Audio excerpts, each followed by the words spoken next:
All right, good evening. I would like to go ahead and call tonight's Haverford Township Planning Commission meeting to order. Today is Thursday, August 14th. The time is 7:02 p.m. I would like to ask everyone to rise for the Pledge of Allegiance, please.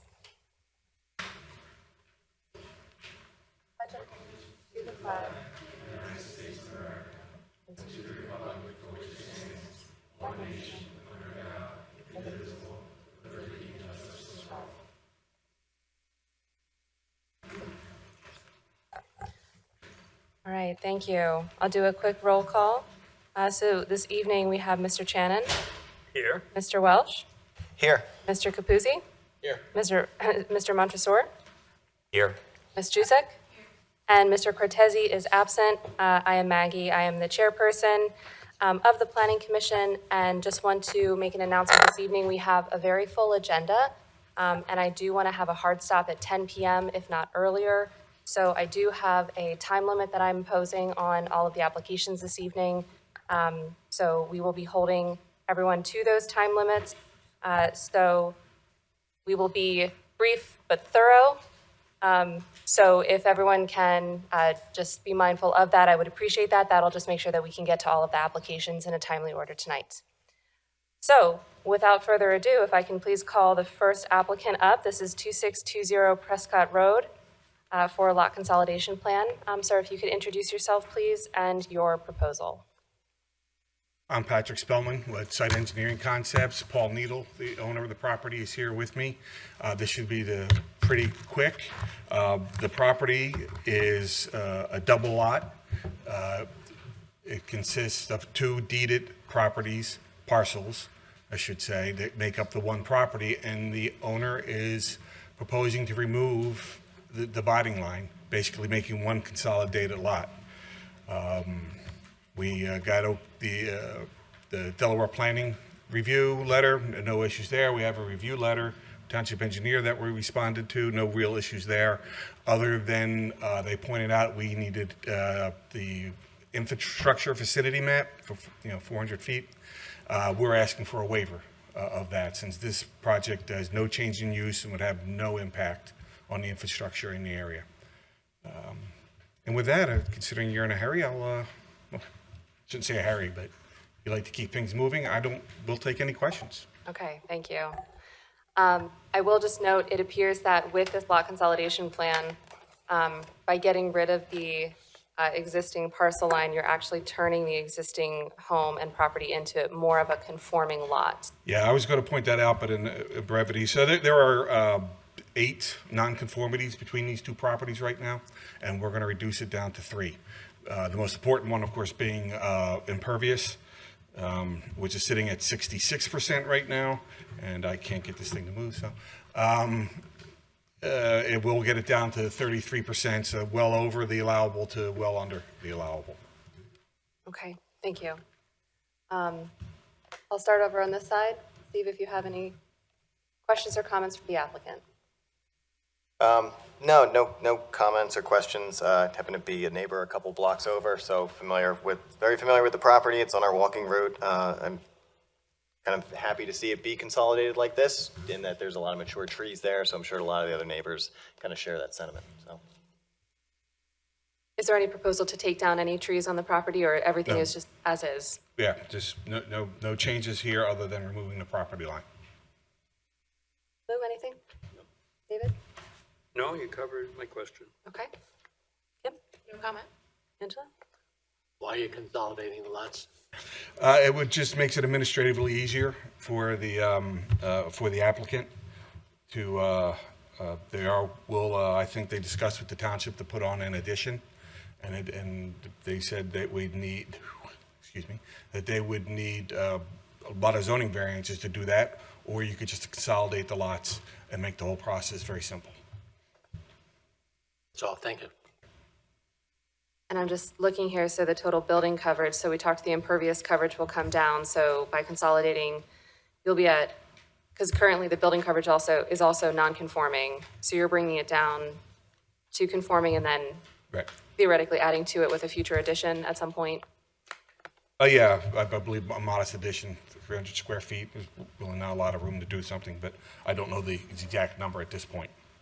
Okay, great. And then we have the one waiver request, which is from Saldo Section 160.4.E5E4 to not show the storm drainage, sanitary sewer, and water supply lines within 400 feet of the site. And that's the only waiver request, correct? Correct. Okay. All right. Anything else from Planning Commission? No, thank you for mentioning that, because I had a question mark. I couldn't understand the sentence. It's like missing a word or something. You now know Okay. what it's talking about. Very good. Okay. Do we have anybody from the audience who wishes to make a comment on this application? Okay, seeing none. The request before us tonight is to make a recommendation to the commissioners for the approval of the lot consolidation plan for 2620 Prescott. Do I have a motion from the Planning Commission? I'll make a motion that we recommend approval of the lot consolidation plan for 2620 Prescott Road, subject to the following conditions. Number one, that the waiver for the location of facilities within 400 feet of the site be approved. Number two, that any outstanding comments contained in the Township Engineer's review letter be addressed to his satisfaction. Okay, thank you. Do I have a second? Second. Oh, we had two at the same time. We'll go with David. We'll go to David's. David's second. All in favor, please say aye. Aye. Opposed? No opposed? All right, thank you very much, Recommendation. folks. Thank you very much. Good night. Want that? You want that? Okay, excellent. Moving right along, thank you. Our next applicant is 24 South Eagle Road. This is GK Property Holdings. They're proposing tonight a sketch plan for a 10-unit apartment building. If you can please introduce yourself and your application, please. Sure. Good evening, members of the board. My name is Finton McHugh. I represent GK Ventures. With me tonight is Greg Giuliano. That's the G. The K is Kevin O'Donnell, and our project engineer, Dave Damon, is also here. As you guys are, I'm sure, familiar, we're proposing a 10-unit apartment building.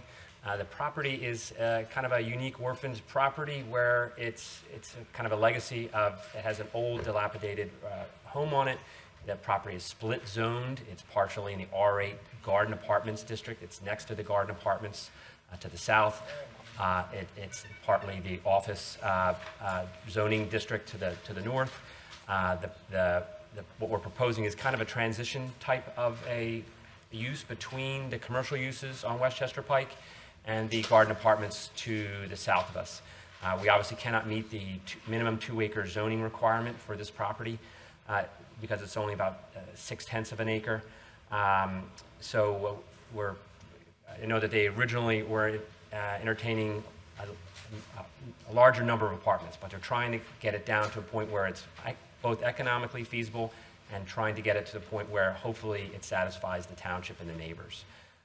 We do understand that, and I was here earlier, I met one of the neighbors tonight, and he had concerns about the apartments behind him. There is a 25-foot buffer that we're proposing that's behind there. There's an existing buffer there. We're going to be adding to it and trying to put as high of a landscape buffer as possible there. And I know that Dave has looked at Dave Damon has looked at the Township Engineer's review letter. And Dave, do you have any comments specifically on the review letter? It points out a lot of the. I'm sorry, if you're going to speak, can you please come up? Everything goes through the microphone, which goes to the recording, so we just need to capture the sound. Thank you. Hi. Yeah, Dave Damon, H. Gore Damon Associates. So the letter points out the variances the project requires, and it's the lot that has a large hedge across it right now. You can't really see what's going on back there. Access to the site is difficult because of the traffic that queues at the light at Westchester Pike. So that's something we struggled with, and Al Federico was brought on to do some traffic analysis there, traffic impact study. So we're working with him, and the plan that's before you shows a one-way in and out pattern that would allow for, trucks to come in and make deliveries, Amazon-type deliveries, things of that nature. Initially, we had looked at putting a right turn in, right turn out driveway, more or less opposite the driveway to the shopping center that's on the east side of Eagle Road, with a pork chop island, and that creates, it's a more difficult motion for trucks to get in and out and to try and back out and turn around at that dead end parking lot. So, but this requires additional zoning approvals to have that parking and driveway area in the front yard area. Aside from that, it's, will comply items in the review letter.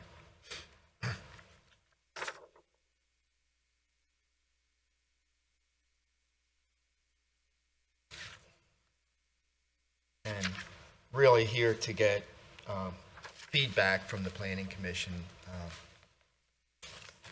on the project. So we had seen in our packet, there was another plan that had a different egress that didn't have the double driveway. Yes, that's intended to kind of show that's the landscape plan, and that was based on the original design with the driveway that Dave described, with the single driveway. But because there was concerns about Amazon trucks or Ubers, people being dropped off and stacking along Eagle Road, and it's close to Westchester Pike, that's where the traffic engineer and Dave thought that this was a better solution to get the cars off of the road. And, kind of the way I look at it is, it's kind of, it might be a trade-off with what might look prettier against what functions better. And I think with the traffic concerns there, you want the functionality. And have you spoken with PennDOT yet about the curb cuts? No. Okay. Not- All right, so this is a state road, so you'll need approval from PennDOT for any site access. Yes. Okay. I have a couple thoughts, but I'll let Planning Commission go, so we'll start with you again, Steve. Nothing at the moment. Okay. Lou, anything right now? Well, Okay, David? Pass, okay. Kim? I have a couple questions. Okay. How many number of stories is planned for the building? Do you know yet? 2-story. 2 stories, okay. And then can you explain or walk me through the logic a little bit of why you decided to situate the building on the site the way that you did? It's pretty much just, the setbacks are 50 feet from Eagle Road, 35 feet from the 35 feet from the property line. So that, as you can see, leaves that buildable area. It does extend out towards Westchester Pike somewhat, the dash line but it's, the rectangular buildable area is defined by those setbacks. So is it a correct assumption that this plan is a result of the current zoning in place, and you're just doing what you can based on Yeah, limiting your number of zoning variances required? It's the R8, the R8 zoning requirements. Okay, great. And I appreciate the landscape plan that was included, but can you walk me through a little bit of the landscape thought now that the drive aisle, or that there's that drop-off lane essentially? How do you intend to landscape, if anything, kind of in that front semicircle section? Well, the landscaping would be such that it would enhance the building and buffer the parking to the extent that it doesn't create any sightline issues. So a narrow hedge along the parallel parking spaces could be utilized, and then parking in front, or a lot of landscaping in that area in front of the building. So also. is it fair to say that the front yard area will be landscaped to the extent possible to not create any safety issues, but provide as much of a visual barrier as possible. Yes. And I know you noted a few zoning variances that will be required. Can you just talk a little bit of why you're parking within the setback in the front yard? The parking area that's remaining for parking is really just on the north side of that building. And that's primarily, both plans should depict, that using that area. It's because of the shape of the property, that piece that's zone 01 is only 117 feet deep, so that reduces the area available for parking and, pushes it towards the front yard. Right, so is it fair to say that in order to comply with the number of parking spaces required, you therefore need the variance to allow the parking to physically fit on the site? Yeah, it's a little bit of the shape of the property itself. Right, okay, understood. One more question, just to confirm, you are complying with the building area and impervious surface coverage in zoning, correct? I believe it's 20% and 45%. Apologize, that was noted on the drawings. Yeah, we're complying. Okay. Well, with both those areas. Okay, great. No further questions. Thank you very much.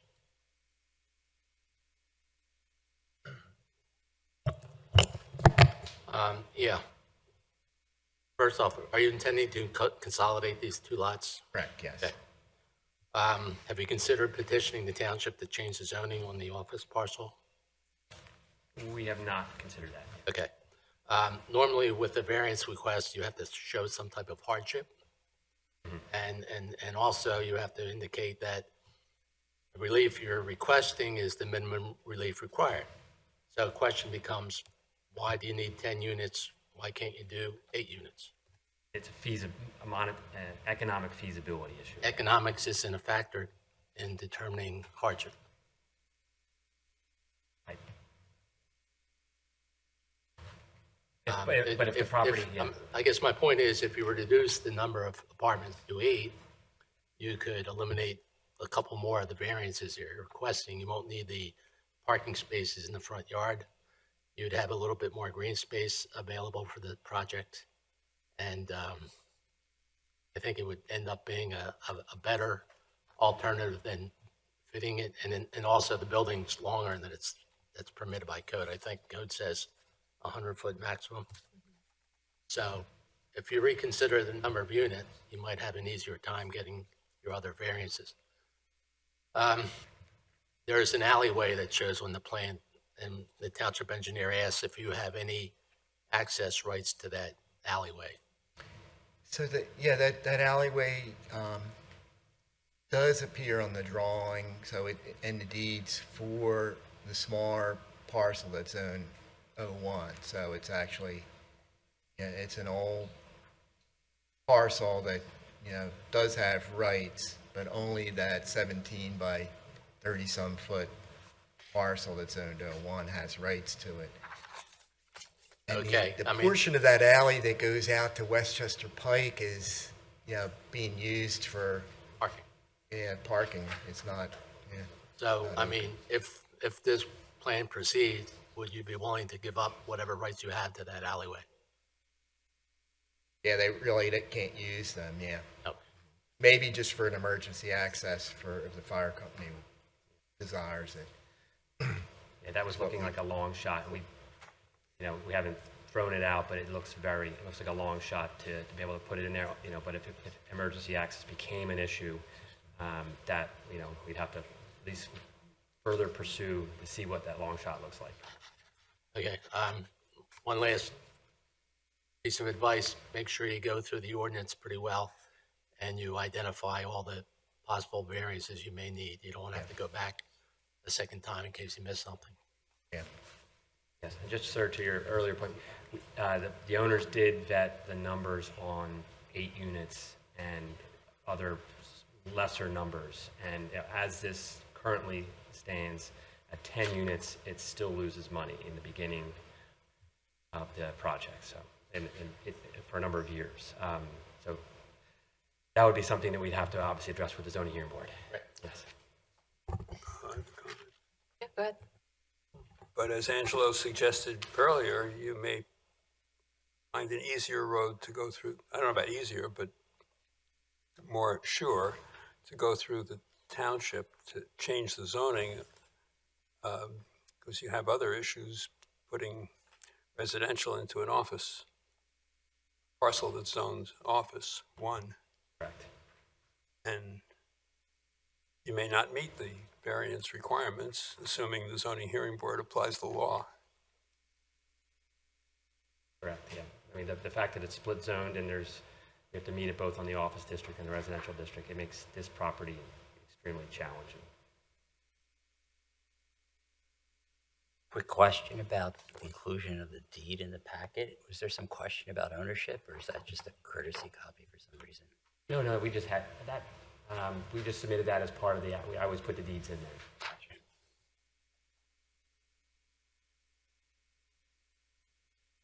Steve, did anything come up for you? Nope. Okay. Just a few quick comments as well. So just to reiterate the fact that variances are intended to be applied where there is a hardship on the property and the hardship cannot be self-imposed. So no one is twisting your arm to build an apartment unit here and a financial hardship, while we completely understand where you're coming from in terms of the financial feasibility of the project, does not weigh in on zoning variances as it relates to eligibility for the hardship. With that being said, you do have a lot of variance requests that you've identified, and I suspect that what was able to be identified just based off of the sketch plan, to Angelo's point, there might be more once you get into it. We obviously haven't looked at the landscape plan in full. We haven't looked at stormwater management. We haven't looked at egress. You don't even have approvals from PennDOT for the roadways. So there's a lot of things that are still up in the air from other agencies that will require approvals. So if you go before the zoning hearing board with this plan, with these variance requests, and then PennDOT kicks you back for some reason for the egress, if that changes your variance approvals, then you have to come back to the zoning hearing board. So because it's a split zone property, it's a tricky one, right? Split zone properties are always really challenging to deal with. So if it's helpful to, it's another application form, but if you can do it without variances, if you can get it zoned, if that's something that the township would entertain, would be one option. Otherwise, I would just caution against going before the zoning hearing board with all of these variance requests that really don't have a basis for hardship other than a financial hardship. The other question is, have you considered, and would it be possible to actually rotate the building the other way so that it's parallel to the street? As it is right now, I understand that it kind of mimics the orientation of the buildings that it's adjacent to. But in terms of creating, a nice streetscape appearance, I just don't think that having a perpendicular building is the most suitable along the corridor. So from a site orientation standpoint, I think having a building fronting and having that massing closer to the roadway is going to be more of an appealing perspective, just from a kind of street cadence standpoint. That would then obviously change kind of how your parking is situated, but potentially could create an opportunity for you to have double access, have better turning templates, because the other thing too is that you're gonna have to get truck turning templates to make sure that emergency vehicles can access the site and access the building. So there's a lot of things that are up in the air. So I think you have your work cut out ahead of you, just to look at all of these other things. So at this time, there's a lot of kind of unknowns and a couple things for you to consider, but as it is right now, I don't really particularly care for what the proposal is, just because there's too many things that don't meet code. So I would prefer that you come before us with something that's going to be a little bit more code compliant, something that's a little bit more in line with what our zoning would otherwise allow. And I would like to add that nationally, you've read, I'm sure, about issues of housing shortages around the country. Haverford Township is not immune from those. Those are considerations for the Board of Commissioners, not the Zoning Hearing Board. So you may get a more receptive audience there before the board. Point, yeah. We looked at the recent amendments to the comprehensive plan, and I, take seriously the suggestion about rezoning the property and also the reconfiguring of it. So I think we're going to look at all these things. Thank you. Anything else from the Planning Commission? Yeah, go ahead. I just want to echo Maggie's comments and say if you are to relook at it holistically without the current setbacks, you might encourage a building up front with parking in the rear to create that nice streetscape. So look at it holistically. Thank you. Okay. Angela, you good? Okay. Is there anybody from the audience who wishes to make a comment on this proposed sketch plan? I see some hands. Sir, if you could come up to the podium and please introduce yourself, your name, and your address, please. And in the interest of time, we will limit comments to 3 minutes. Thank you. My name's David Gray. I live at 112 Windmore Road, which is the next street down from that. I walk my dog on that road every day, and the traffic concerns are unbearable. I mean, you can't walk across the street at certain times of the day without almost getting run over by them forming 2 lanes all the way down by the firehouse and going up to take a left-hand turn at Westchester Pike. I don't see how that's going to work it a little bit. How much more traffic can that road bear? And now you're going to add 10 apartments? It just doesn't work. I mean, I would fight this tooth and nail with everything I had. And I'm sure every one of my neighbors will as well. Okay. And I'm sure every person in the Haverford Arms apartments will that has children that run up and down that street and go to Oak or Manoa School. So that's my biggest concern. I mean, Okay. Thank you. Thank you for your Appreciate it. comment. Yes, sir. Good evening. My name's Kevin Cunningham. I live on Claremont Boulevard, so just across the street from the houses that back up to this property. And I have to agree with what Dave just reiterated about the traffic in that entire area being, you don't really need to do a traffic study. All you need to do is drive by at any time of the day and see the congestion. And it's also overbuilt in that entire area. What people don't realize is the Primos has dumpsters that get picked up at 5:30 in the morning. The apartments have dumpsters that have big trucks in and out of there that get picked up at 5:30 in the morning. So to add another 10-unit building where a residential house is sitting right now, where you had one person in that home, and now you're talking about 10 families, is a little bit too much to bear, I think, for all the neighbors adjacent to it. And there's a lot of other issues that come into play with the lighting and the lighting that's been put on those apartments over the last year and a half. A lot of things have changed in that neighborhood. A lot of the trees have been cut down. A lot of the screening on these alleyways, as you called it, an alley, but it was a right-of-way. There's another one adjacent to the 14 Claremont property. So, there's been a lot of construction and a lot of removal of the shade trees and all those kind of things. And it's really not fair to the residents that have been there for a long time. And putting up with the trash removal and all this other stuff that comes along with these properties and should be taken into consideration. Very good. So that's Thank you all. for your comment. So I have one more question too. We received registered letter in reference to this meeting? Is that mandated for, what mandates that? Our ordinances say that any land development that comes before the planning commission will have to receive notice. However, this is a sketch plan. It's for any plan. For And any. and our subdivision and land development ordinance requires it for any plan at any level, sketch plan through preliminary, through final plan. So I have a question with the project that's going on the other side of the street on 14 Claremont, that none of the neighbors received any notification of anything.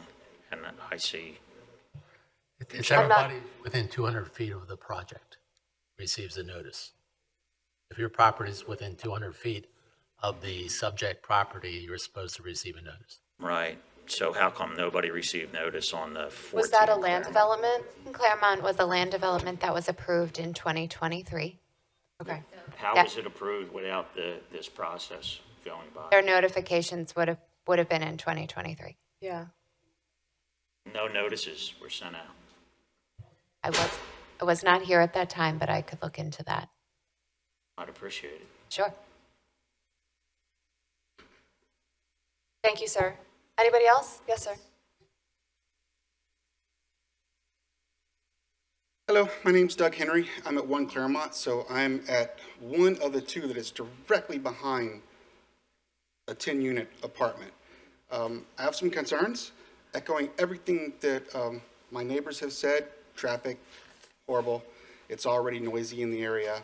You know, it's just a lot of activity on that corner. From a homeowner and father perspective, you know, I'm gonna wake up one day and where I didn't have people looking into my house, I am now going to have 10 families looking into my house. So I'd like to know, I have concerns how how's privacy gonna be addressed? You'll have to forgive me, I'm new at this, I've never had to do something like this before. So how's privacy gonna work? And also, I'm concerned about light trespass. I already get bombarded by the M&T Bank, thank you bankers. In my mind, I'm envisioning the apartments just flooding my backyard. And I don't even know where I'm gonna be living then. I'm gonna be living really in the city. Thank you. I appreciate your time. Thank you very much. Yes, ma'am. Go ahead. Hi, I'm Angie Oliva, and I live at 9 Claremont Boulevard, which is the house directly behind where the apartments are to be built. And I'm just going to reiterate what everyone already said. Haverford Town is supposed to be a family environment. When I moved here 35 years ago, it was just that. It's becoming now so commercialized that it's taking away that family environment. As Doug said, we are right behind this apartment. We already hear all the noises from the trash being picked up from the dumpsters. It's just not the same environment that we believe we live in Haverford Town for. So, it's a concern. It's definitely a concern. As Doug said, the lighting, to the back of our houses just doesn't seem feasible. Not even considering the safety of the traffic. I'm on the other side, but Eagle Road is ridiculous for traffic. I think we all know that. So anyway, just to reiterate that. Thank you. Thank you. All right. Anybody else? Quick, I just wanted to.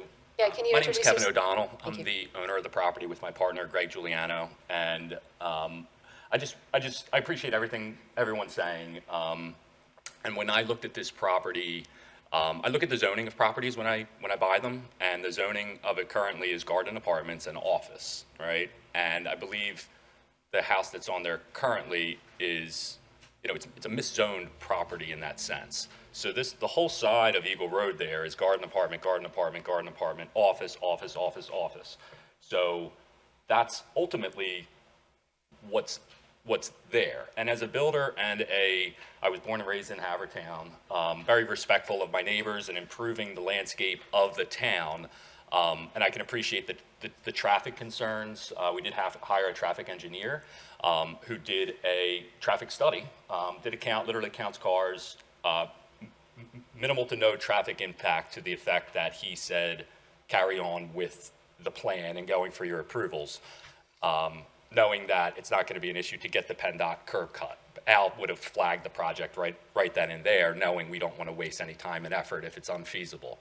One of the things that we were and still are willing to do, given how tight it is at that intersection, you can see this, it's essentially the sidewalk that's right there, is pulling that back further to widen that, because, you know, driving up and down Eagle Road my whole life, you know, it gets busy at the Starbucks, there's a turning lane and a single lane coming, you know, I guess south on Eagle.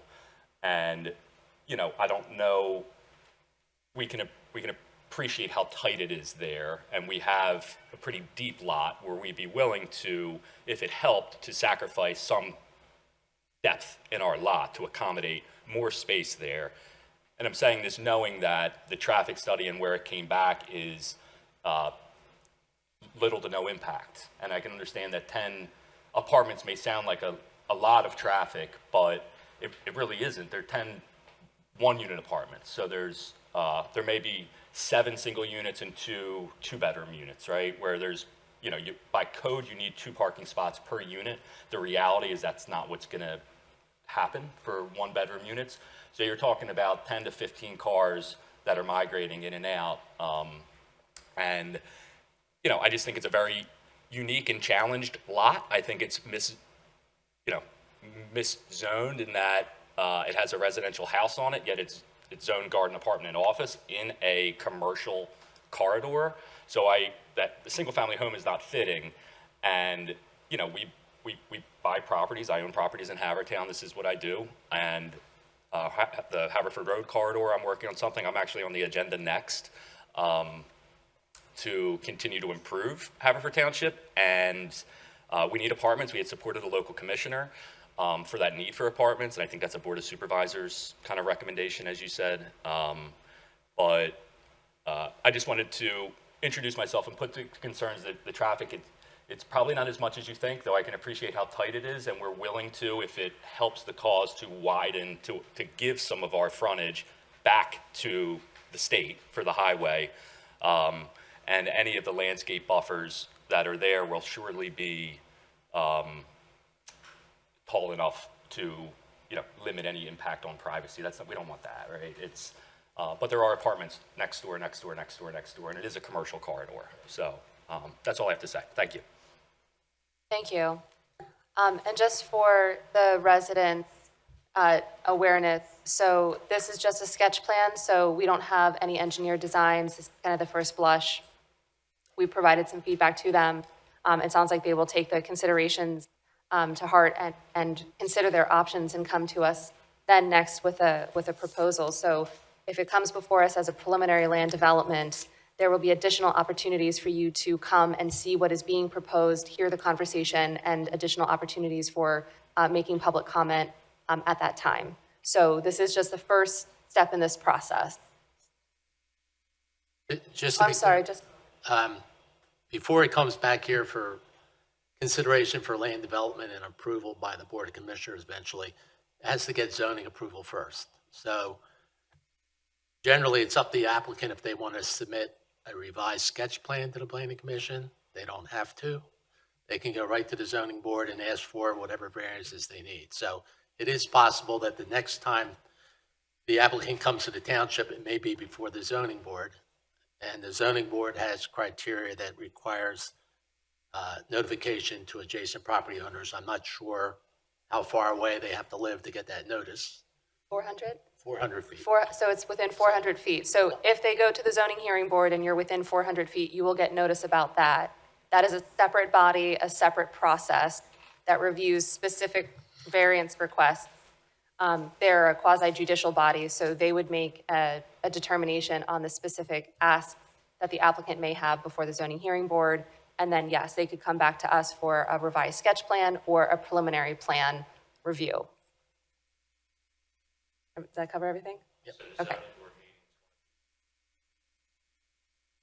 If you're within 400 feet, you will get notice, yes. And the property does get physically posted, so if you walk by and you see a post with a notice on it, that will also give you the information. Or if you have any questions, you can always just double check the township calendar, or I'm sure Jamie would be happy to provide information if you reach out. Newsletter, if you do sign up for it, our e-newsletter does send out weekly on Fridays the agendas for the upcoming meetings. Those give you a direct link to any agendas that are posted. And then as Maggie mentioned, the website does have the agendas posted. It has to be 24 hours in advance. But we do try to get it up a few days before that if possible. Perfect. It does.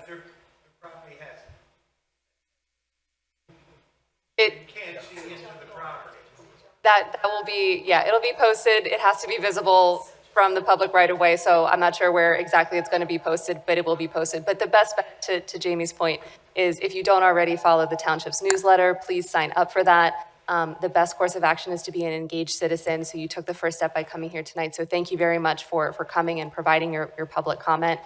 So sign up for the newsletter if you haven't, bookmark the township website and check the calendar. Everything is posted ahead of time so you can keep following up on when this applicant will be before any of the boards or commissions in the upcoming weeks and months. Okay. Anybody else for this particular property? Okay, seeing no additional public comments. Anybody else on Planning Commission have any final comments? No? Okay. Thank you very much for your presentation tonight, and good luck with the next steps, and we look forward to seeing you before us in the future. Thank you.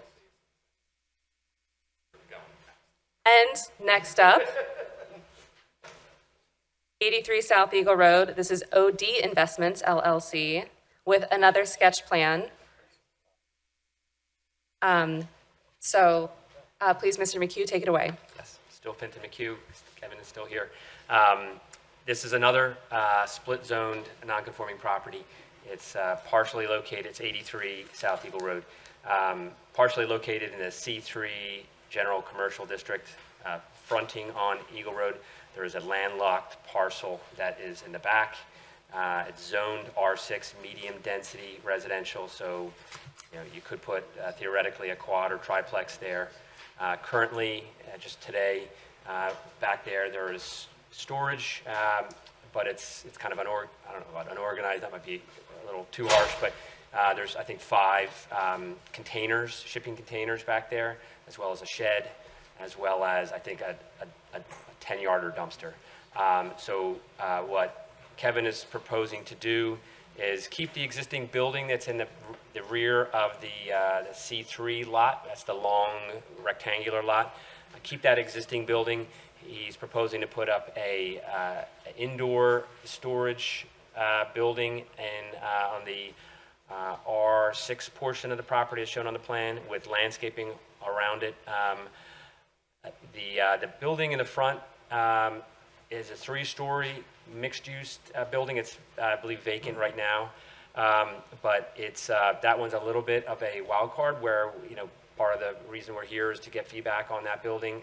What Kevin is anticipating is to do a mixed-use building in that same location, but a newer building. That building is dated,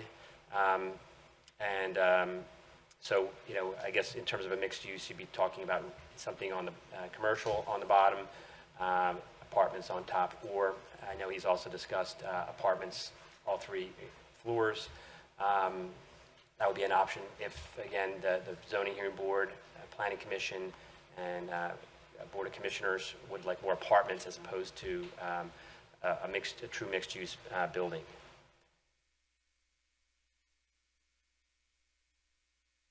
And again, our project engineer is Dave Damon, and he's gone through the review letter.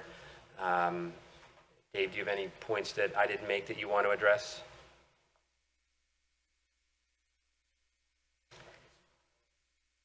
So the letter mentions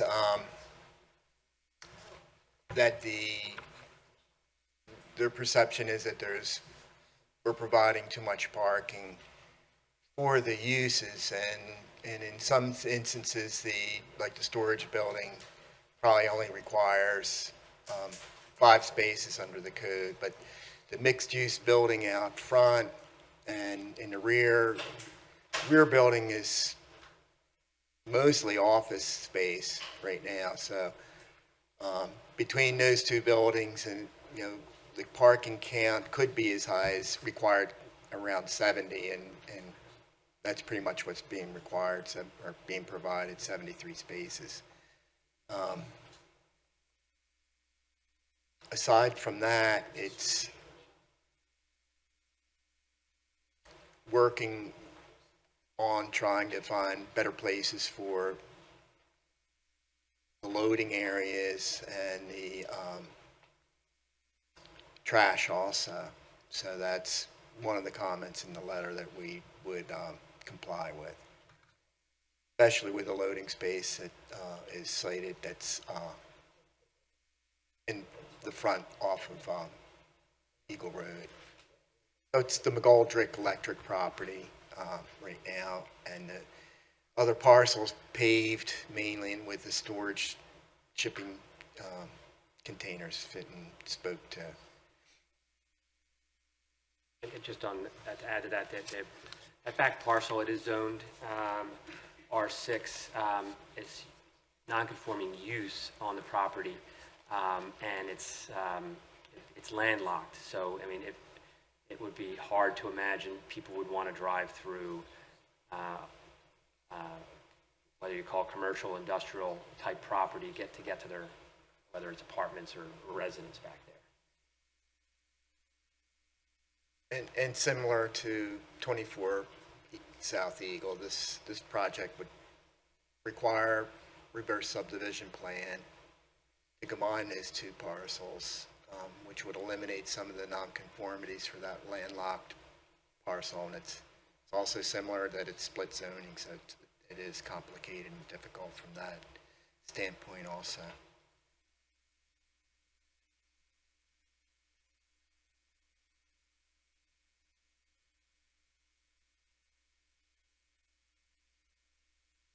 So there's a lot going on this property. So the use previously was an electrician, like a trade use in the existing building that's along the roadway frontage, correct? That and the building in the rear also. And the So rear building was used for the same purpose? Yes. Was it storage or office use, or both? In the rear, it's I think probably 2/3. Yeah, I can speak to that. So this front building is actually where I have a lease with McGoldrick to establish myself with the property in hopes to to buy it, assuming I can do this plan. The front building is largely vacant and storage right now. This building down here, he put a second floor on it and a permitted roof lift 3 years ago, and he has offices there. So his use, he's a union electric company, so his staff goes right to the job site. So it's office, he's 13 offices in there. Mm-hmm. And then that side, where I'm proposing to build the garage, where all that parking is a mix of storage. As long as I've known, it's been refrigerated tractor trailers, or trailers, which with hookups at each. I think there may be one or two there still with a couple sheds, and then storage for his business presumably, and whatever else is his.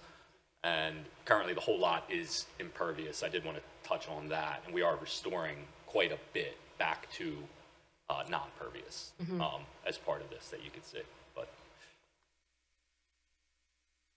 So the proposed uses on this site then, would those be 3 disparate uses, or is it all 3 buildings for the same cohesive use? Essentially, I think the front building would be the multipurpose, and the rest of it would be for O'Donnell Roofing.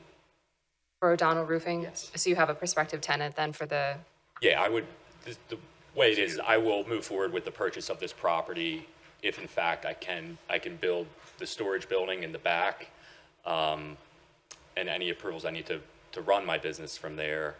And this front building is something that is kind of to be determined, and I'm welcome for feedback. My company's O'Donnell Roofing Company, are based in Haverford Town. We've been here since 1980, and right now there's really no real estate in Haverford Town to buy, even that could suit my company even closely. So we're right in Upper Darby.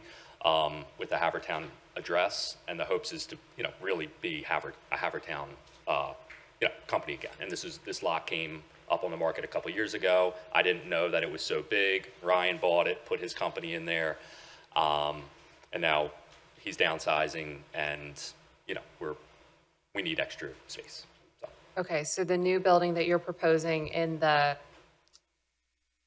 we'll call it the rear parcel, that is proposed as a storage building for the roofing company. Yes, And then would you utilize the existing two-story office space as office space, again, for the roofing company? that is correct. And then the front building, the multi-use building, Yep. would be separate use, standalone use, unrelated at all to There's a roofing high company? likelihood that we will ultimately be using it for O'Donnell Roofing Company. Kind of where I'm seeing it, just the size of this building back here with the number of offices, with my number of staff, I think that we're going to fill it up right away and probably going to need additional space in the front. So that's where we had discussed maybe commercial first floor, mixed use. Alternatively, I'm up for, suggestions with it, with the reality of the fact that I probably will need the space for offices. And that's what this is. It's not, we don't run like operations as a whole here. It's more office and, project manager type of stuff, as opposed to crews and, workers and trucks with ladders and stuff like that all day. It's not intended for that. It's more for office. And do you have an off-site space for all of those larger vehicles that you utilize? So some may be parked, though I have a bunch of trucks. I mean, I have, 40 trucks that are all project management, office staff, supervisors, superintendents, stuff like that. And then the equipment goes home with my foreman, essentially. So the actual work trucks themselves, the men take home with them and go right to the job. So And they're like passenger vehicles, Yeah. size trucks, not, okay. F-150. We have one F-450 state body truck. Everything else there's like two 250s. The rest are F-150s are smaller. But not like commercial trucks? Nah, they're Yeah. not commercial. No. Because I'm just looking at the amount of parking that you have proposed here, and I know that you said that you would be reducing the impervious cover on the site. Yes. Ultimately, though, this is a substantial parking area, and it's a lot of parking spaces in a row without any sort of break in terms of like landscape buffers, or there's a concept called green parking lot design, so essentially incorporating stormwater management or having planting islands with shade trees in the parking lots to provide shade to cars. Yep. So there's just a lot of parking, and I don't know exactly, I mean, it sounds like you might have the need for some of that. We don't need all of it. I personally don't have a use for that many parking spots, but I think Mr. Damon did it as part of what you felt was needed for, to get it through zoning, I'm assuming. Yeah, because we would need parking calculations, so we would need use. Parking calculations are based on use. This is a little bit tricky because you have existing buildings on the site, and it's a non-conforming lot. So these are non-conforming buildings, potentially non-conforming uses being proposed. Another split zone parcel. So there's a lot of just kind of meeting minimum zoning requirements here. Okay. And so if you don't actually have a designated use, it makes it even harder to justify zoning when you have 3 different independent buildings on a shared parcel that may not all kind of play together nicely in terms of permitted land uses. And then you get into the confounding issue as well of there being some of them as non-conforming buildings. And then there's certain restrictions about expansion of non-conforming uses, or, non-conforming buildings. Okay. So that would be something that I would just recommend that you double check and speak with the township to just verify that you're in the clear with all of your zoning provisions, because you might also need to go to the zoning hearing board for this application. Okay. And you don't get a discount for doing 2 in 1, so they are separate applications, so you have to do a separate for each. So I just see some concerns with zoning in terms of justifying the uses if they're not really all together. Because if there's one kind of shared use. It's going to be for a roofing company, and then there are different buildings for that purpose. But you still have to deal with the fact that you have existing non-conforming. And I can't tell from the proposal, because I know that we had seen this parcel before, a couple of years ago. And at the time, there was a proposal to tear down the front building and build something new. So I can't tell from your proposal if that is similarly the case, or if you're proposing to retrofit the existing building.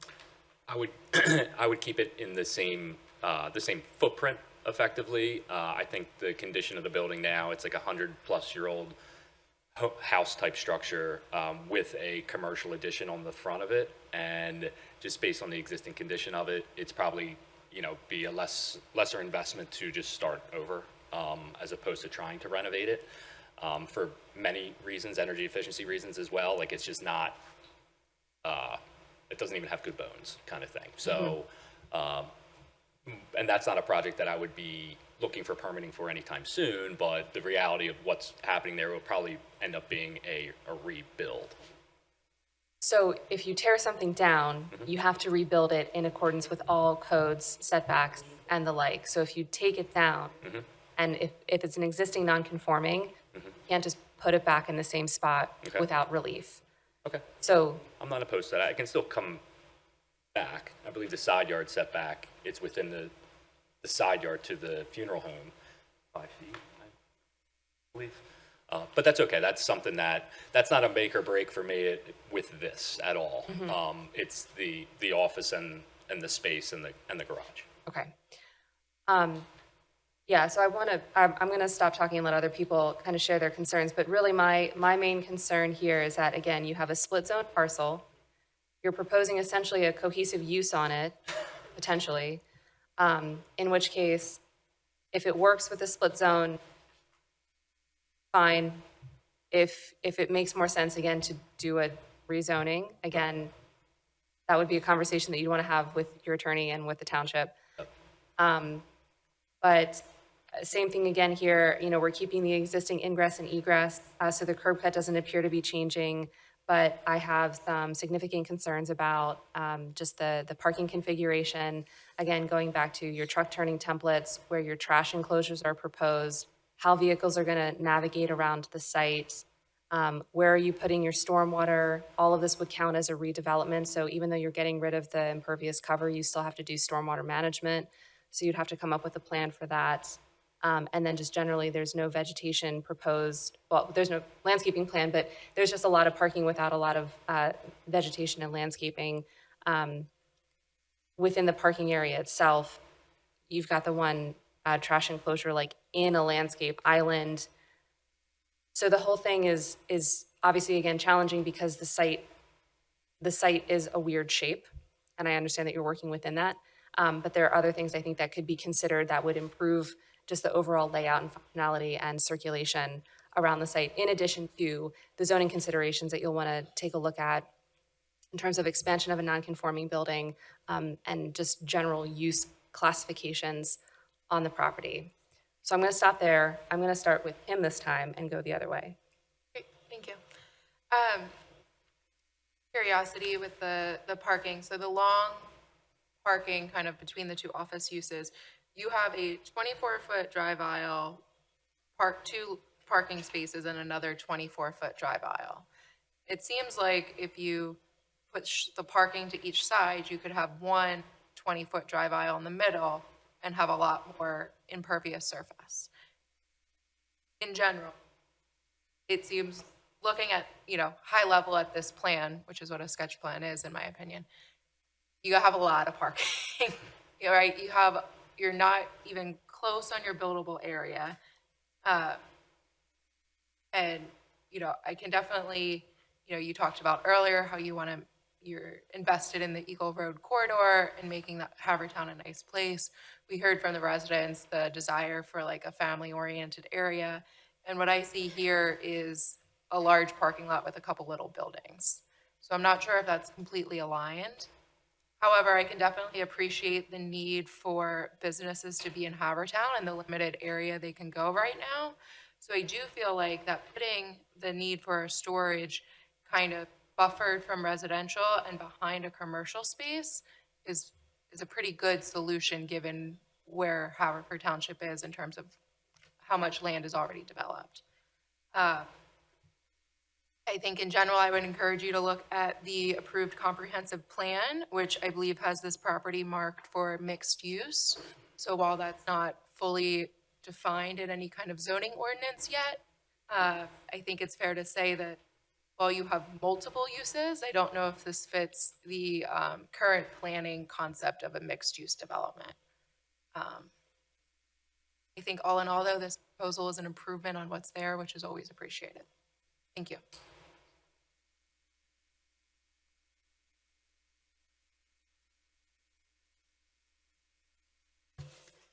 I concur with Kim as far as the layout of the parking area in the front.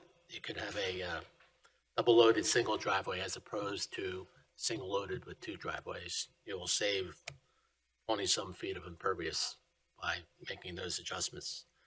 The other thing, and I mentioned it before, you might want to consider petitioning the township to rezone the parcel that's zoned R6 to C3. It might make things a little easier for you as far as your visit to the zoning board. And then finally, you have to take a hard look at the Saldo section 160-5C, which talks about reserving open space. Any land development that involves more than 1 acre of ground has to provide open space. And in the C3 district, it's 25%.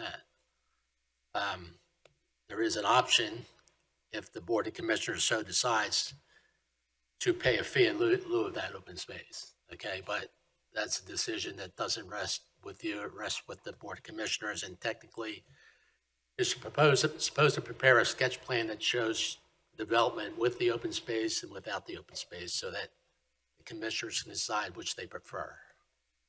So, but that could have a big impact on what you're planning here. So take a hard look at that section.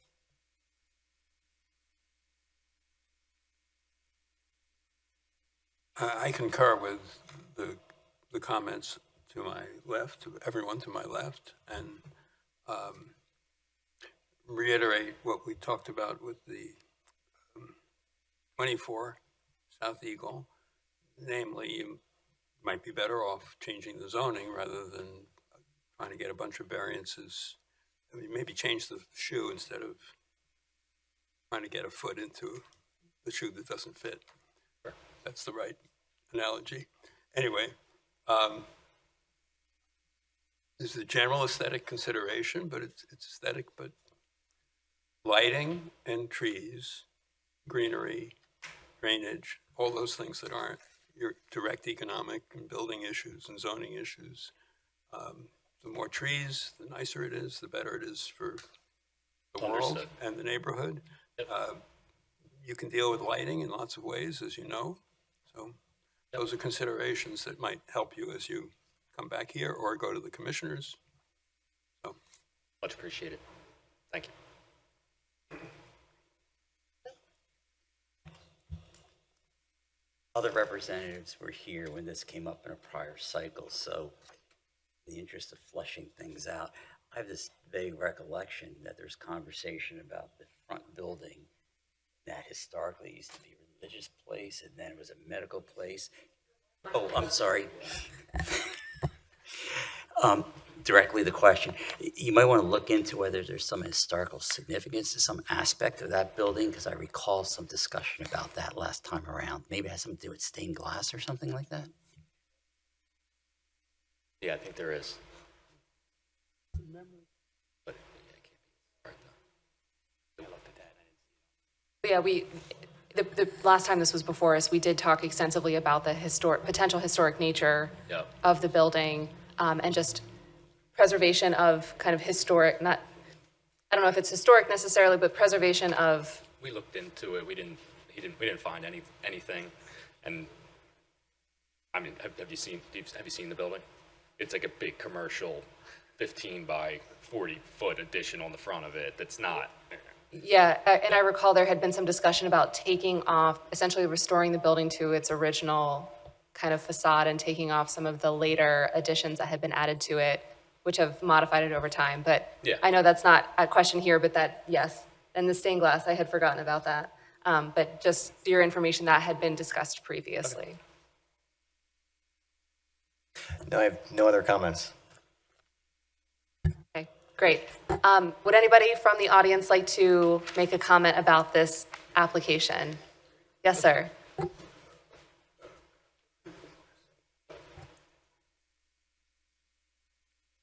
David Gray, same address, I haven't moved. 112 Winmore. So I can walk out my front door and see this building.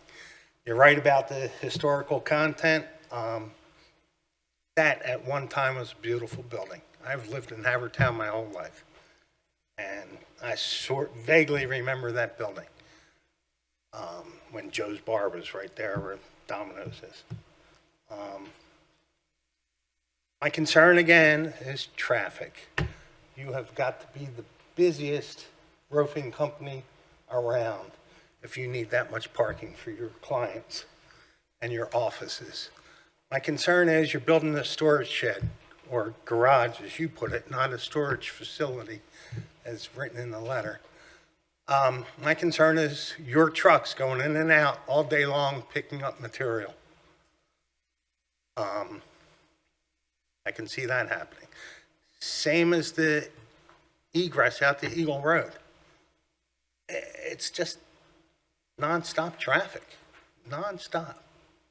I mean, and how much parking do you need back there for your offices, for a roofing company?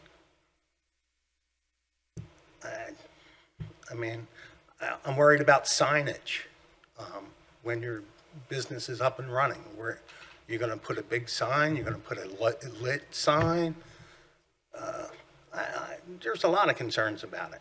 I mean, I was there when I've been living on that road for 38 years, and PHS, who ran their trucks in and out, they ran them at such a time you didn't hear them. So they were not an offender of traffic or any of that. They were actually a pretty good neighbor. I don't see it happening moving forward.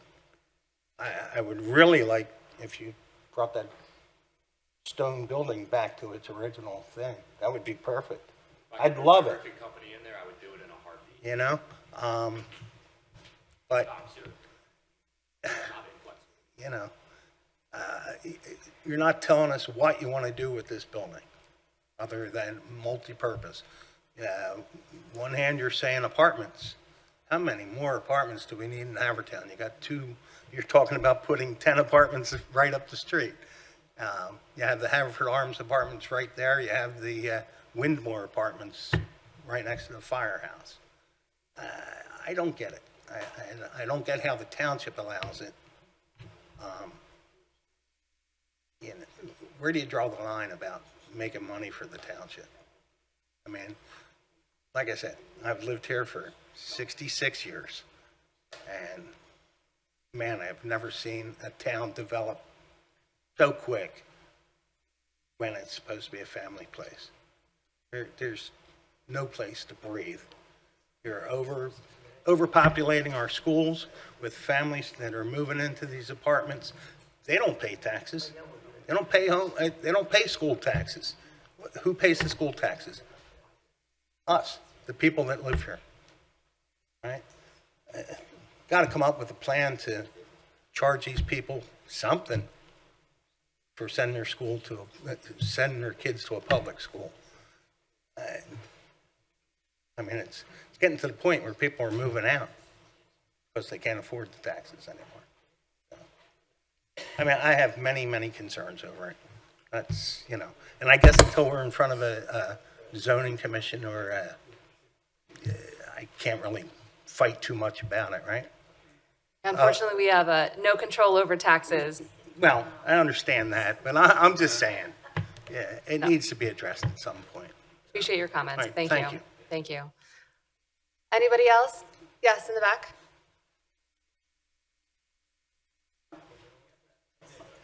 Thank you. Hi, I'm Susanna Baruco. I'm the chair of the Haverford Township Historical Commission. I appreciate that you remembered it was Stacy Maddox, the vice chair, who was here, I think, a year ago when this property was being reviewed. And she mentioned, I think, at that time, our hope that the stained glass windows would be preserved, that perhaps the wall along the street front would be preserved. I would like to offer to the owner that we would come and take a look at the house. We're a committee of architects and I'm a preservation consultant. We would love to look at it and advise because it would make perhaps really cool offices for your roofing company. I think that the Delaware County, someone from Delaware County Planning Commission, obviously I think they've been in touch with you about, they do think that this is a William Biddle house. We're still looking into who William Biddle was. They were an important family here in Haverford Township, but I can't really share anything more about that. But we're definitely interested in this house and what happens here. I agree with all the parking comments and everything else, but that's a little bit out of my bailiwick, so I'll stick to what I know. And if the house can't be saved, we would hope that at least we'd have an opportunity to document it. But we offer the owner, present or future, an opportunity to have us come in and take a look at it. Thanks. Thank you. There was a hand over here. I'm not concerned about the garage. What I'm concerned about is the flooding. I'm sorry, can you please provide your name and address, please? My name is Joseph Marino. I live right behind the building, 120 Columbus Avenue. My backyard faces that new office they put up. I'm concerned about the drainage, and I'm concerned about the fence between his house and my house. It's falling apart. Been like that for years. That's all I have to say. The garage, it doesn't bother me. The flooding bothers me. And the fence is falling apart. I've been holding it up for years. I just want it repaired. I want it replaced. Thank you. Thank you, madam. I got plenty of them. And another thing I'm concerned about, the water comes to my property sometimes. You had 2 inlets on that property, 2 grade inlets, 4-foot grade inlets. Maybe they have to be cleaned. All right, Joe thank you. Smith's 126 Columbus Avenue. But I really don't have a problem with the building. It'll more look aesthetically more pleasing, actually, behind McDonald's. My concern is screening. When that building was rebuilt, we were never notified about it. And no offense, but looking into my bedroom window are those offices. So I would like screening across. It's supposed to be natural screening. You know, concerns obviously are going to be the screening, rodents, and, you know, just cleaning up that back area because it's a mess. But other than that, I mean, it's just a big property. I mean, yeah, there's a ton of parking and I've lived there my whole life. So, I mean, it is what it is. I mean, you can do what you want with the area, but as long as the property is well maintained, and like I said, my wife wants screening, and I don't blame her for it. So that's all I have to say. We want privacy, that's all. Thank you. Any other comments? Just wanted to say something real quickly. I would love to get your contact information to discuss. I never even really thought of it. Fenton did some exploration into that building to see what its historic, what was going on with it. I never really gave it much thought, given the big addition on the front of it. But we do a lot of historic restoration work as a business, and it's actually kind of half intriguing to me that if that's something that would please, the neighbors and the township, it's something I'm certainly open to doing. Addressing the water concerns out back is certainly on the radar. Buffers, any screening, these are all things that they're not a big deal, and something that, and in terms of the parking, the amount of parking, I'm not quite sure. I think that, again, it was done because of the use and what was required for the use per the code. But, to reduce that and add more, vegetation is certainly something that I'm I'm on board with. But any of those concerns, especially the water and the historic, there's things we're going to look into before we circle back. Okay, Okay. great, Thank you. sounds good. Appreciate that, thank you. Any other comments? Would you like to make a comment? Okay. Okay, any final thoughts from Planning Commission? Okay, Same rules apply to this development as do with the previous one. They have to go to zoning board before they can do anything as far as formally getting approval from the township. They have to get their variances approved by the zoning board. And you will get, if you're within 400 feet, you'll get a written notice. thank you for both of your presentations this evening. Thank you. All right, it sounds like people are, we'll give everyone a minute to filter out before we get to the next applicant.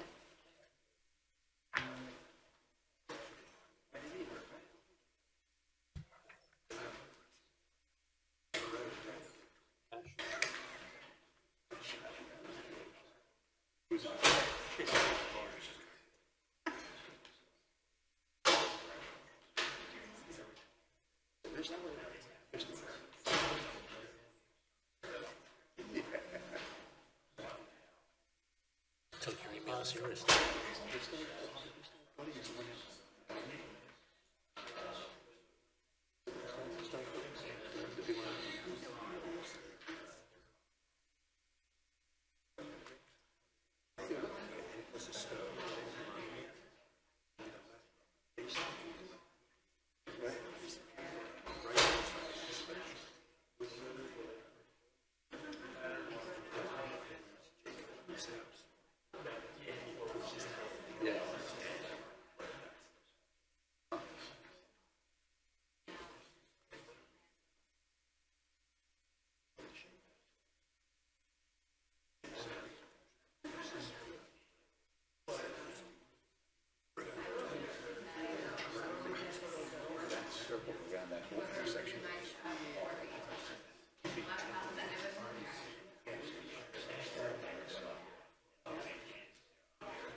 Drove straight there. All right, I'd like to call the meeting back to order, please. If I can call up the next applicant, this is 564 Central Avenue, Marley Real Estate Holdings. I see Chris here. Is this your applicant, sir? No, this is we're affected by it. You're affected by a neighbor. Okay, very good. Hi, Chris. Hello. Please go ahead and introduce yourself and the plan. Good evening. My name is Chris Yawn. I'm the civil engineer for this project. We have a member of Spazzato Homes is here as well, the applicant. And so this property is, as you said, 564 Central Avenue. Currently, there's an existing single-family home on the property. It's an oversized property compared to some of the adjacent ones. The proposal is to demolish the existing home, to subdivide the property into 2 compliant lots, and to build 2 new single-family dwellings, as shown on the plan here. We submitted minor subdivision plans, so they are fully engineered. They're minor because there's no public improvements proposed. It's just the 2 new lots. We received a review letter from the township engineer. There are only 19 comments. I'm happy to go through as many as you would like. They are essentially all will comply items, except for, I'll say, item number 3. It says sidewalk is required to be provided for existing streets. In addition, a concrete apron detail should be provided. And so we would request a waiver of the sidewalk. According to Google Images and Street View, there's no sidewalk on Central Avenue here or moving to the northwest on this plan all the way down to the intersection with Fairview. If you go to the southeast, all the way down to the intersection with Bon Air, there's one property at the corner that has some sidewalk. Nothing else on Central Avenue does at all. So we would ask for a waiver of that, but everything else will comply.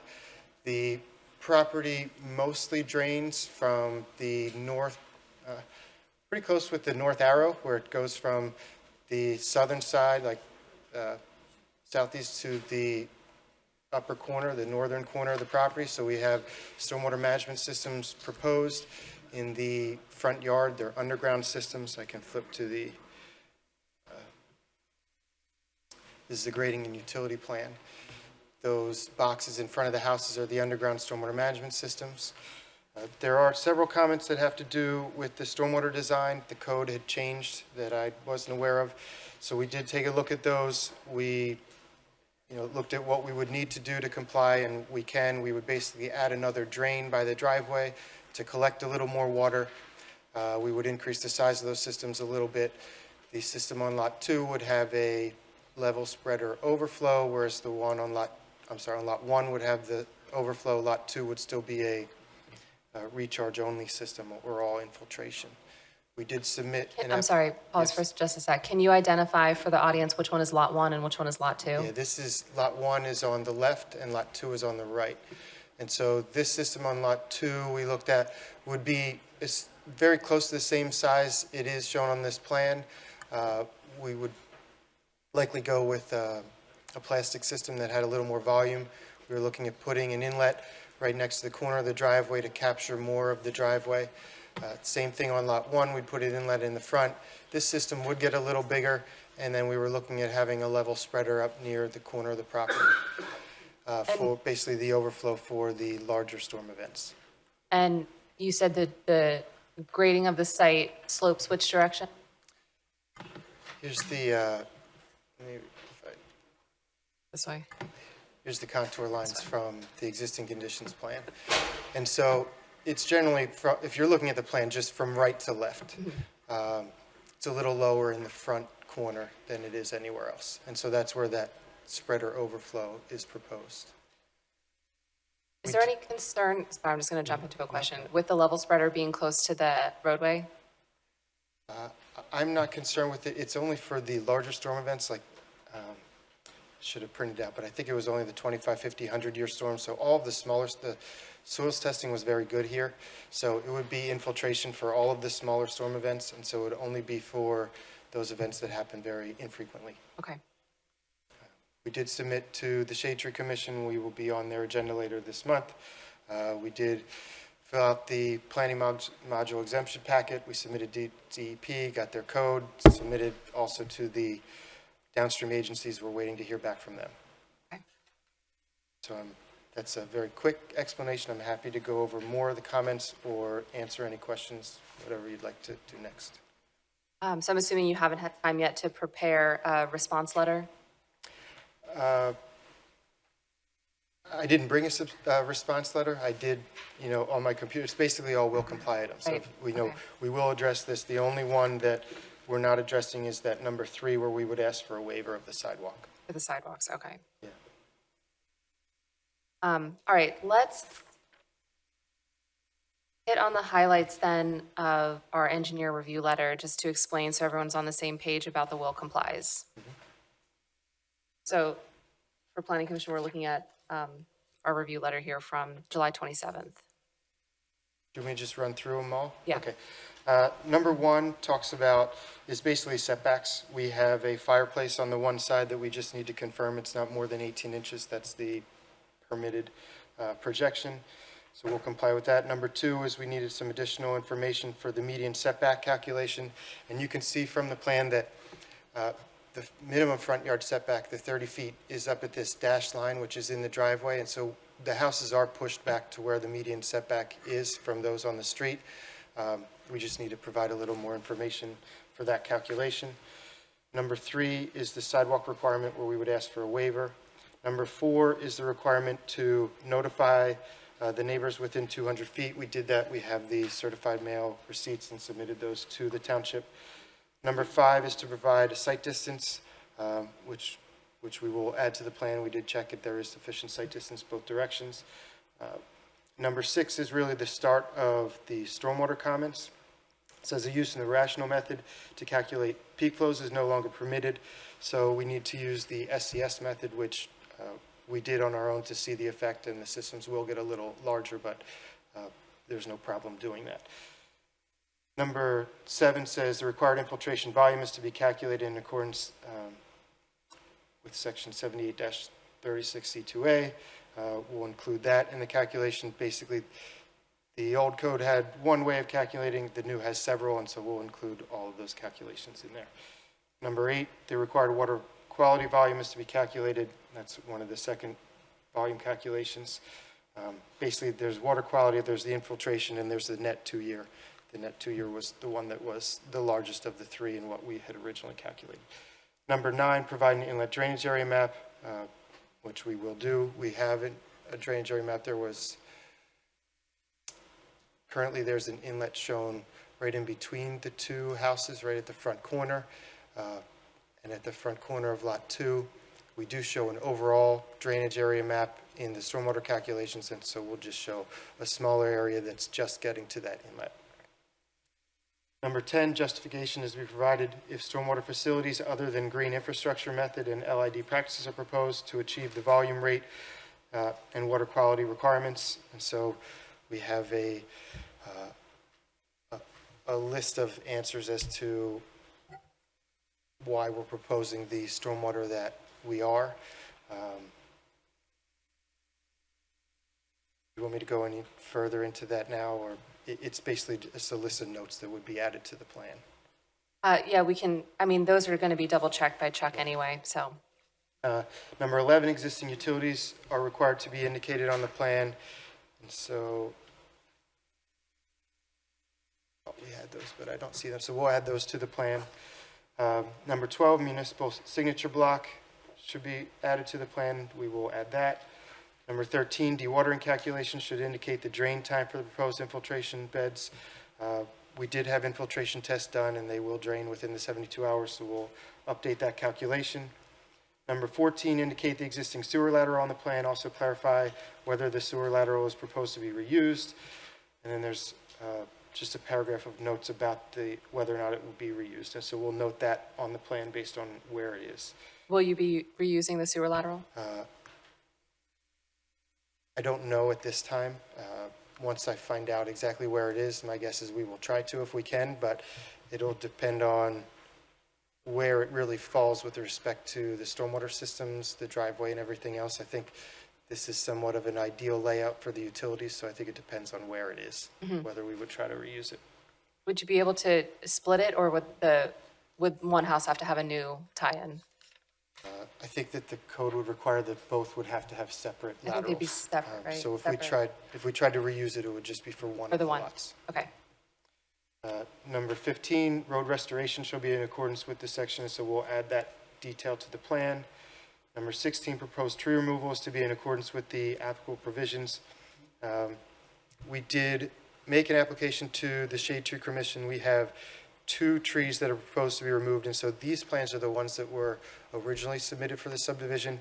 Since we submitted the application, we did have to add a few more replacement trees, which are shown in the rear of the lot, not on this plan, but on the one that we submitted for the shade tree that will be reviewed by them later this month.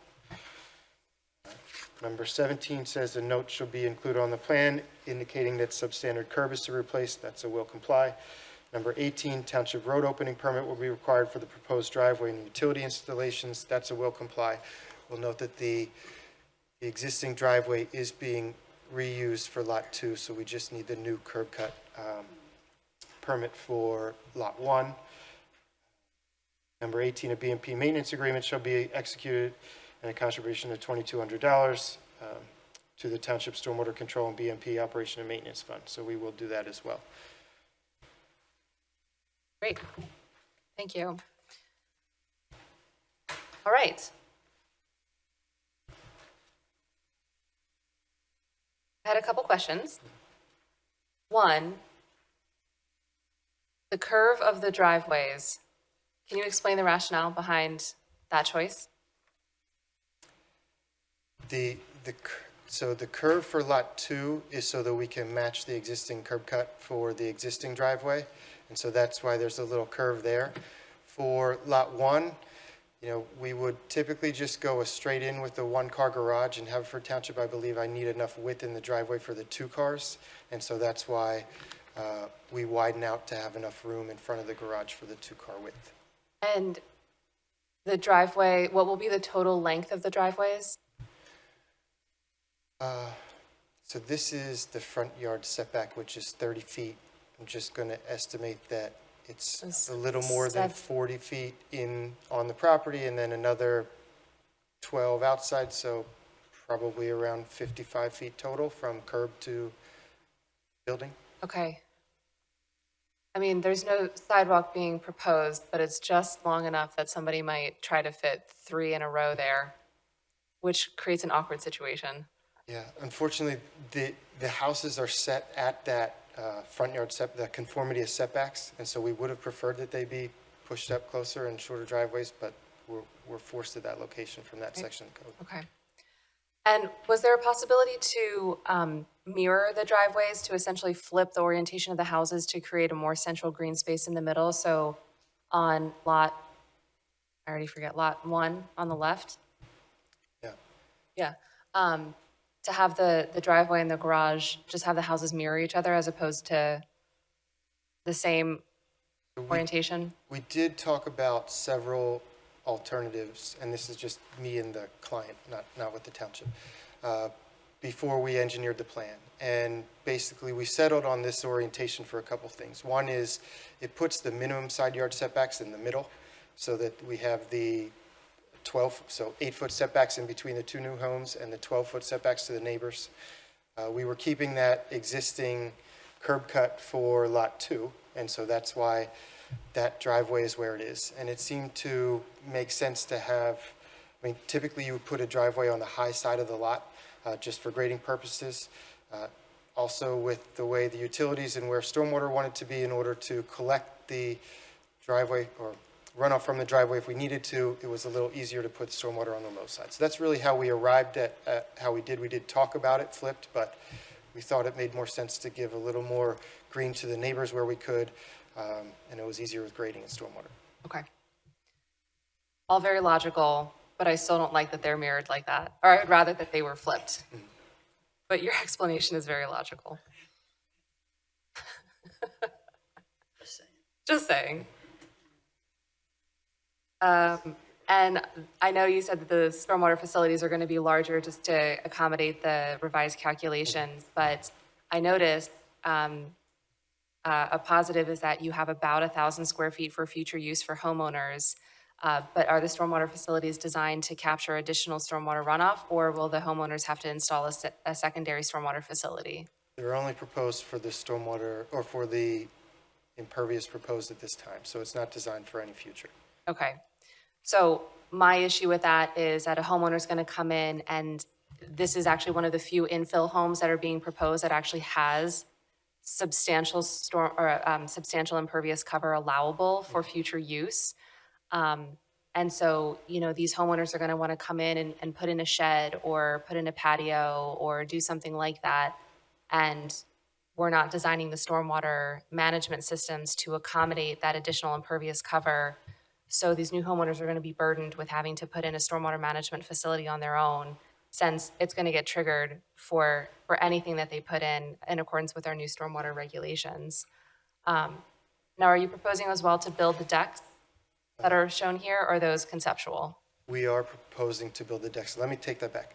We weren't intending to design for future. It is a conversation that I typically have with the property owner. Because of how much more it was like when it's only 500 square feet or it's a very small percentage, it was a little different than this time where it's a pretty good percentage difference. It's a little hard for me to read this, but I think we're... It was like 2,300 and you can go up to 3,300. Yeah, so we're at it would make the systems about 50% larger. Just looking at the numbers of, we're at 31% and able to go up to 45, it would be about 50% more. And so we weren't intending to, when we went through the calculations the first time, we were able to squeeze out some future without making the systems larger. This second time, in complying with the SCS method, I think that number got smaller, but I don't think it's zero. I can get back to you on that. I can say that I can talk to the owner about it again. It is a conversation we always have, and if it was a smaller amount, we would have done it, but because it was making a system 50% larger, that's why the decision was not to in this case. Sure. Let me just make a comment. I think it could be helpful if, not even that you have to provide stormwater for the full amount of allowable impervious cover, but just assuming that most people are going to want to do something, just even a shed, even if you could do like 500 square feet, that gets them, halfway there. And they have then that 500 square feet wiggle room to do something nice with this new house that they're buying.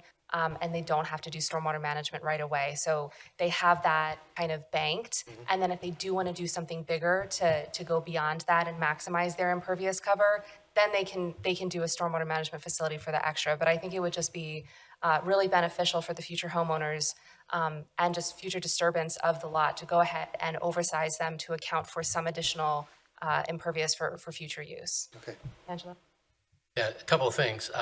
The way the systems are designed, basically the last back third of the house is going to drain to the backyard.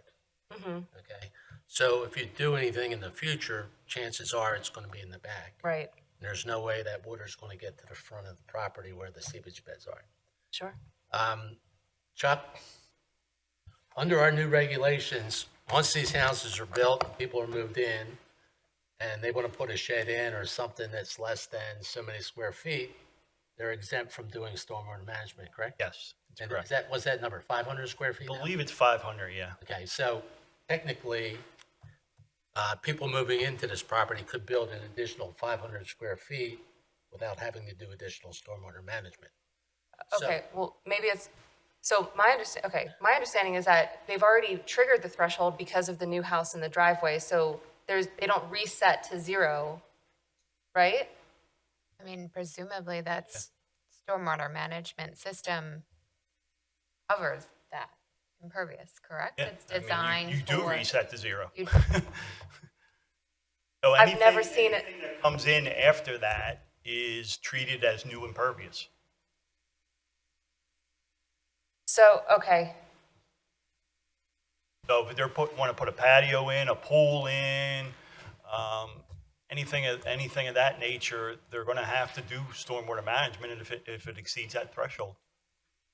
but essentially we're saying this is no longer, because Chris, this is, you might be beneficial. I'm just trying to understand, I've never seen it interpreted that way, because it's always based on cumulative on the lot. So if we're saying that because they're providing stormwater management for the full impervious cover being added, therefore anything additional being added resets to zero, so the homeowner is essentially starting with like a new set of numbers, so they can add the 500 square feet without triggering the simplified stormwater? Yeah, yes, I want to say to your question there, because you always have the option of modifying that existing system. So if you can modify that existing system and prove that it meets that additional impervious coverage, you can do that. Well, I think what we're saying is that it's really difficult to expand an existing infiltration system, and then the bulk of the improvements would likely be in a rear yard. So in order to actually capture the runoff from improvements, the improvements in the rear yard would benefit from having some sort of infiltration trench in the rear yard for runoff. And the simplified procedures these days are just that simple. You know, if someone wants to put in a pool, and we say this all the time, you can go in and put in an infiltration trench and capture the impervious that's associated with that. And it's relatively straightforward and easy to do, and relatively cheap. But I'm trying to get to a spot where if they're going to put it in preemptively, that a homeowner wouldn't have to do that. So I'm just trying to understand where the threshold is triggered. So if they build... I think I can help. So I didn't know off the top of my head, but I looked up the code section, and I can read under the, this is 7818 exemptions, and it is the think, fourth paragraph. If a property owner proposes a 150 square foot shed after adoption of the municipal stormwater management ordinance, that property owner shall be exempted from the water quality and quantity requirements of the ordinance as noted in table 105.1 of the ordinance. If at a later date, the property owner proposes to construct a 499 square foot room addition, the applicant would be required to comply with the requirements for the simplified method for the full 649 square feet of impervious surface created since adoption of the municipal ordinance. If an additional 700 square foot swimming pool / patio is proposed later, the property owner would be required to implement the full stormwater quantity and quality control submission requirements of this article for that total 1349 square, I should have put my. So in other words- Square feet for. In other words, there's a cushion up front, but then if they want to do something later larger, that there's a clawback, so you have to be responsible for the whole thing. Well, yeah, So so they the wouldn't trigger, get- it triggers at 500 for the simplified, and it triggers at 2,000 for the engineered plan. 1,000. And then, right, it's 1,000 now, right? I'm sorry? It's 2,000, so you can go up to 1,999 under the simplified. Okay. So 500, stop me if I'm wrong, 500 to 1,999 is simplified, 2,000 and above is engineered. But my question is, because we're building a house and a driveway, that triggers, that's over 2,000 square feet, so therefore any impervious cover on the lot has to be covered by an engineered stormwater management facility, so therefore anything beyond the initial construction would fall under that, it's over 2,000, so needs to be covered by a stormwater facility. It doesn't get reset to 0, and they have now up to 500 before they trigger a simplified. I see what you're saying. I see what you're saying. Right, so it's the cumulative. I wouldn't, I don't know if I'd use the word cumulative, but that 2,000 square foot threshold, if you're beyond that, you're doing additional stormwater management. Right. So any impervious cover over 2,000 square feet requires coverage under a stormwater BMP. And so inherently, any new construction is going to trigger an engineered stormwater because it's over 2,000 square feet. But when they're done and they leave and there's remaining impervious cover, then how are we treating that? Because that is contributing to the over 2,000, it's 2,000 square feet plus. And if it's being built now with the development, it gets captured in the stormwater management. But if the homeowner then comes in 2 months later and adds a pool, then are they, or not a pool because that's probably more than 500 square feet, but adds a shed, say it's a 300 square foot shed, so it's not under the exemption classification, but it doesn't trigger stormwater management, are we saying that that 300 square feet, because if they put in a shed, they would have to have it covered under their stormwater, but 2 months later, a homeowner can come in and it doesn't? So I'm just trying to understand kind of how we're applying the rules. It's difficult to track, number one. So I understand what you're saying, and that makes complete sense. But we'd have to be able to, some means to physically track that on an individual lot. And I'm not quite sure we've seen that scenario at all so far. Well, it would only apply to new houses built after the adoption of the ordinance. Well, or anybody that's adding cumulative impervious cover, because if you add like the patio and the pool and the covered porch, like over time, you could fall under that classification as well. And that scenario is actually what's specifically articulated in the way that the ordinance is written to capture that cumulative effect. I read it the way that you want it to be implemented. I know in Tredyffrin and East Town, I think, on their grading permit application, there's a section that says any other impervious that was added after whatever date, 2013, whenever that ordinance was passed. Right. And that's been my experience in implementing and administering stormwater management ordinances, has been the cumulative and, tracking then what new impervious cover has been added or whatever is considered regulated impervious cover that's been added since the adoption of the ordinance. No, it makes complete sense. And that's maybe something we have to discuss a little further internally in the township. Okay. My comment still stands, regardless of how it's interpreted, maybe expand a little bit so that if the interpretation is along the lines of what I'm thinking, then they would be covered under that scenario. Okay.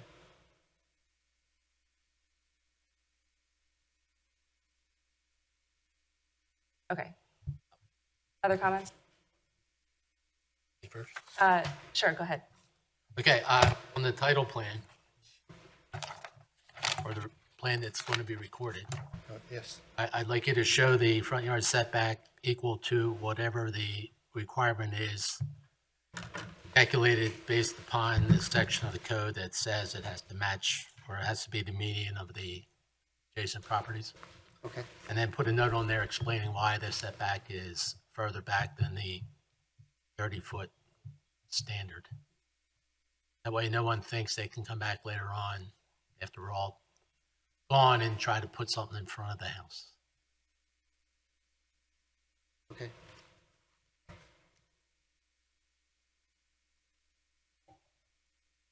Can you just clarify how many stories are proposed for these buildings? Okay, and are you seeking any zoning variances? No. That's all, thank you. On item 3, where you're requesting a waiver, or your request on the sidewalk issue, Yes. it also asks for a concrete driveway apron detail should be provided. Are you asking for a waiver of that as well? I guess This is two I would want to sentences. ask. Two sentences I in guess I item should have 3. asked the township engineer ahead of time, but I didn't. We wouldn't object to the concrete apron. I guess the question would be, is it worth it if the waiver is passed? Would you still want the concrete apron? Well, the requirement is for sidewalk in there, and along with sidewalk goes the concrete apron. So I would assume that a concrete apron would still be installed even if the waiver for the sidewalk was granted. There aren't any on the street. Oh, understood. Sir, I'm just saying that is a requirement now of the subdivision and land development ordinance that sidewalk be installed. And the applicant is asking for a waiver for that. Comments should go to the mic in front. So also on item 16? Was it 16 that talked about trees?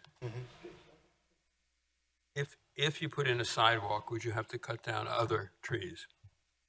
It looked that way, but I can't tell. No. Or at least none that are greater than 6 inches in diameter. Oh, different question. Would you have to cut down any trees to put in a sidewalk? I don't know the answer to that. I know that there aren't any larger trees. I'd have to look to see if there was anything smaller existing at the property. Do you know if there? And I know you'll deal with this with the tree commission, but have you looked into trying to save the existing, I'm sure you've looked into it, but is there any way to save the existing trees? No, this is the erosion sediment control plan, and so this red X is where the one tree is on lot 2, and then the other one is back at this corner. It's just too close to the existing house to really try to save. Existing house? The proposed house.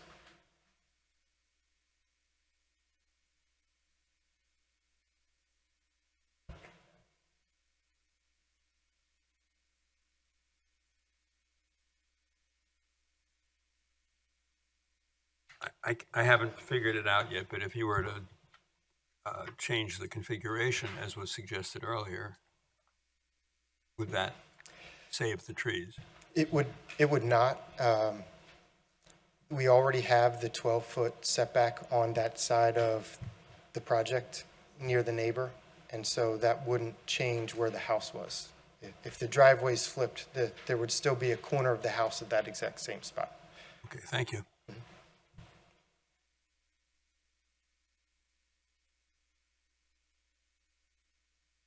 Just one quick clarification. I guess for the side yard setback, 8 feet, that doesn't include the fireplace, or is that the fireplace, is it That- above grade, so it doesn't? Yeah, that's one of the comments. Basically, you're allowed a projection that goes up to 18 inches, and so I just need to make sure that that is 18 inches and not more. Got it, okay. That's it. I think Angelo had another question that came up. Yeah, on sheet 4, you got sheet 4 there? Yes. The 3 trees that you show along Central Avenue, Yes. are they proposed? Yes. Okay. Don't we require shade trees to be on private property and out of the right of way? I believe you're right. What? I believe they need to be 6 feet behind the right-of-way. I saw that today when we were looking at the stormwater. All right, so they have to be moved back onto the I property. believe so, but we'll adjust and confirm with the Shade Tree Commission. All right, and will these buildings have basements? Basements? Yes. Okay, and is it your intent to provide sewer service to the basements? Is the sewer in the street deep enough to accommodate that? I don't believe it is deep enough for that. Yeah, okay. I couldn't hear that. What was the question? Whether the basements will have a sewer service to them.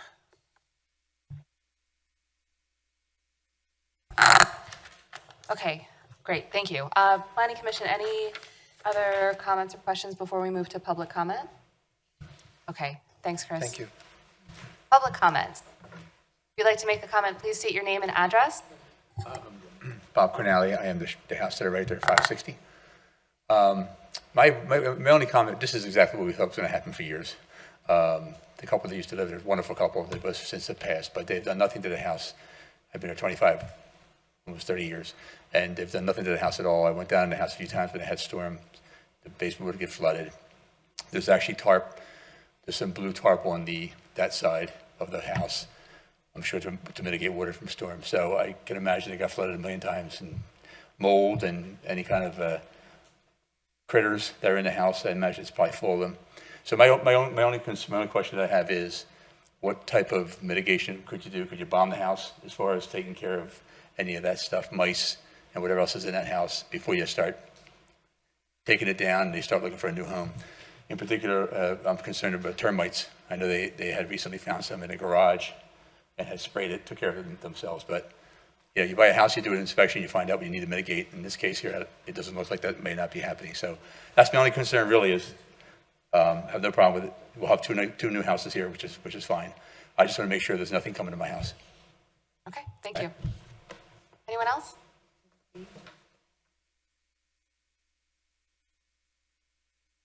Carl Perthes at 556. I'm the second house over. And by the way, we received nothing. I'm 100 feet away. He's 50 feet away.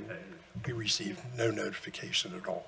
Okay, thank you. A couple of concerns that I have is, number one, parking on our street is tense.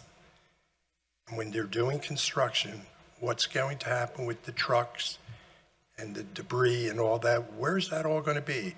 Are we going to close down the street, which we can't really do? That's not fair to the neighbors. We've waited 30 years for a new street. We got it last year. Now we're going to dig it up. Is that going to be taken care of so that we're sure that it's smooth the way it's supposed to be? There are no trees in the front. Where you propose one tree, I do believe there's a telephone pole there. So you might want to consider that, because Lord knows he'll come out and trim the crap out of that tree anyhow, so it's not a problem. And my other question is, when you're talking about stormwater runoff, where's it running off to? So it's running into the boxes that you see in front of the Right. houses. Those are called underground infiltration facilities. So the it's French drain, big French drains? more or less. Just a big rectangle filled with stone drains into that, and then Chris said that it had good infiltration, so the water will be temporarily stored in there and then infiltrate further into the ground. And when you're talking about putting storm mitigation in the back, how would you decide where it goes compared to what somebody wants to do? You put it in there and, oh, geez, I wanted to put a pool there.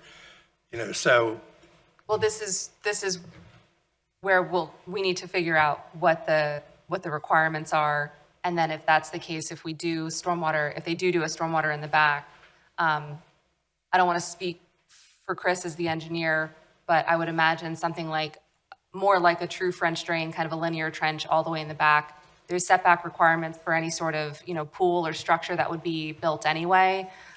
So it wouldn't interfere with what somebody would be interested in constructing. Or it's left up to the property owner, and if they build something, then they can decide where it goes.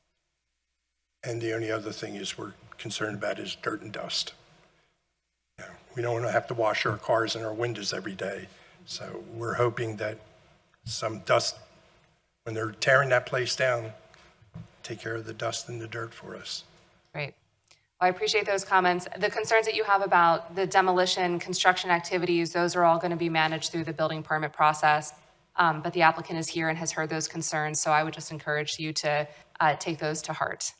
Well, we've been disappointed from the codes department before, so. Thank you. Thank you. So for my comment about the animals and stuff like that, is that just recorded here? Is this something that can be done?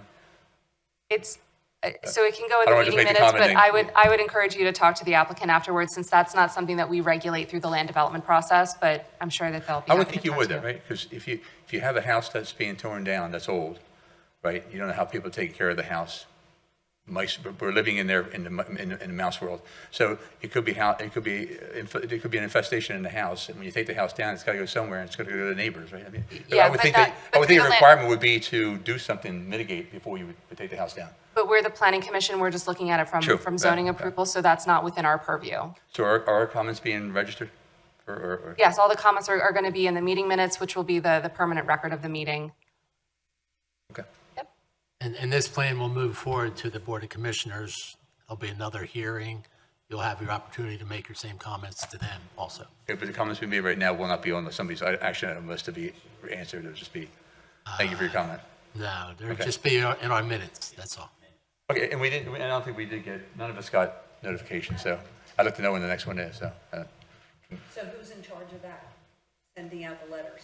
So the letters are the responsibility of the applicant to send out. They did mention that they had the certified list that they provided to the township.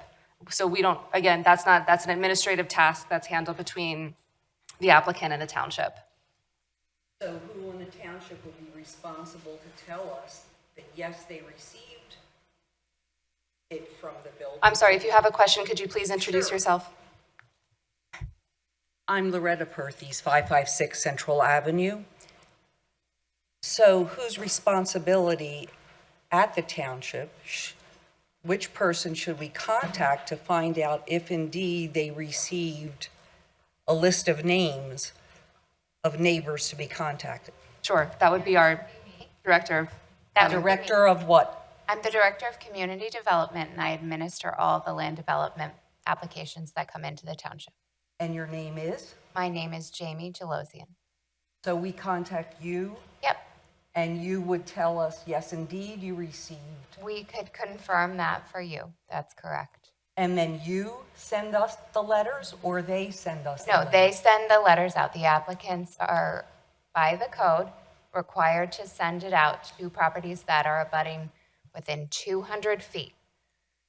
And if they don't send out the letters, what does the township do? Then they haven't met the code requirements, right, for the subdivision land development ordinance, and they would not be before you tonight.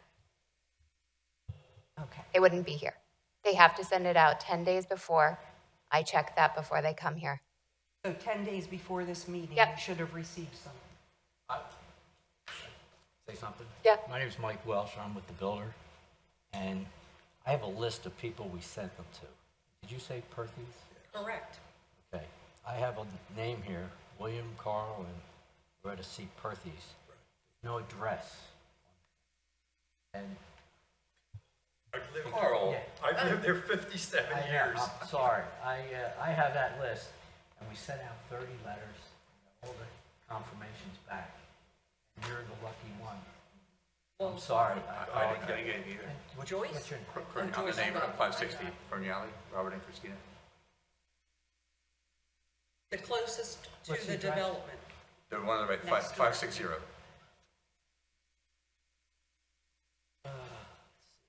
These are all the ones that went out. There we are, right That's it? Yep. And that would have been put in the mailbox, I guess? No, it was certified. Oh, so, yeah, we, You, you are, which, it went out. Let me just see here.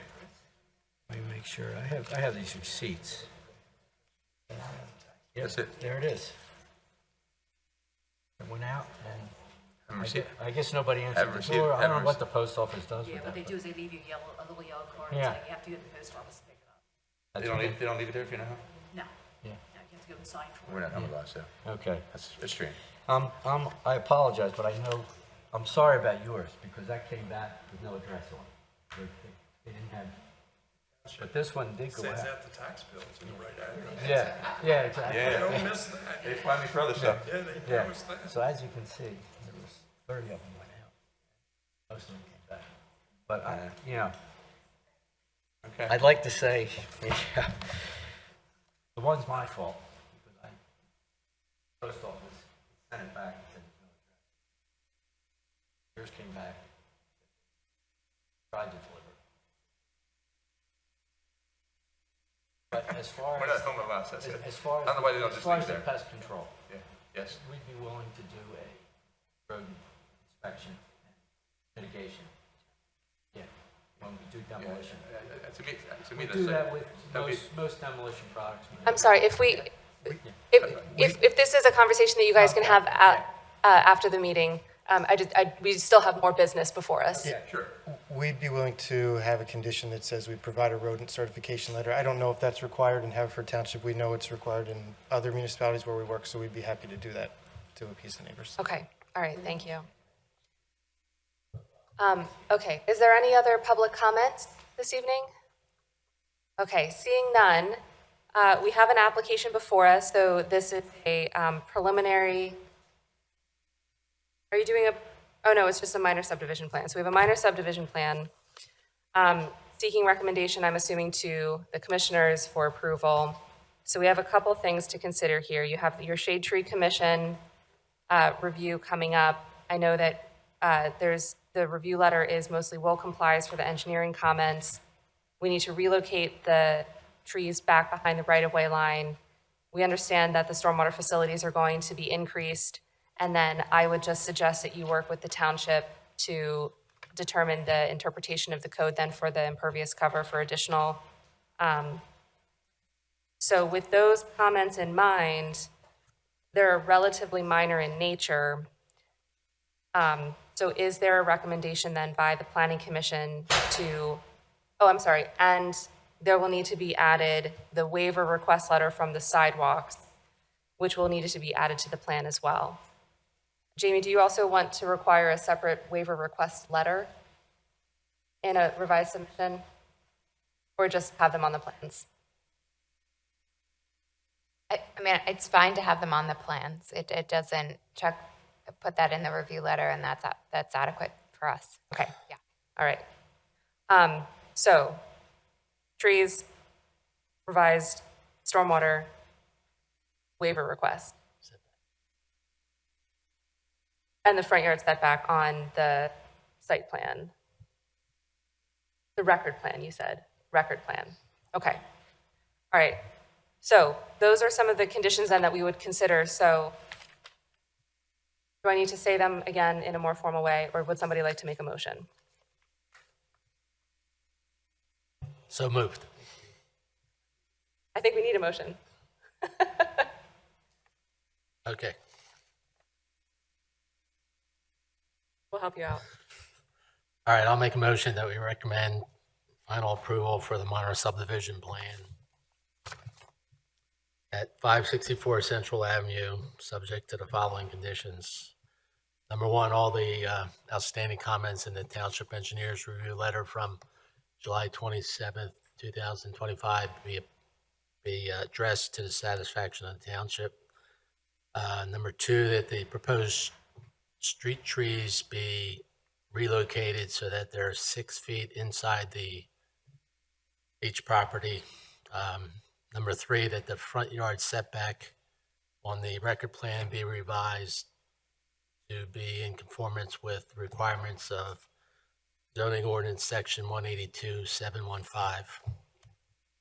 And I also recommend that we not approve the waiver for the sidewalks. We do have to have the waiver printed on the plan. The waiver request should be printed on the plan, but the planning commission's recommendation is that it not be approved. Okay, motion's on the table. Would anybody like to second that? I'll second that. Okay, seconded by Lou. All in favor, please say aye. Aye. Aye. All opposed, please say nay. Nay. Nay. Okay. Thank you very much. It is 3-2. So, how many are we?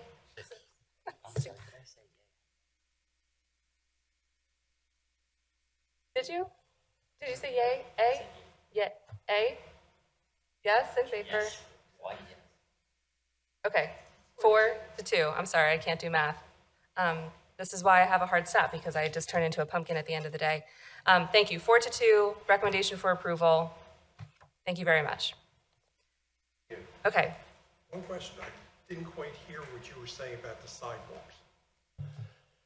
They have to put this, our recommendation to the Board of Commissioners is they have to put the sidewalks in.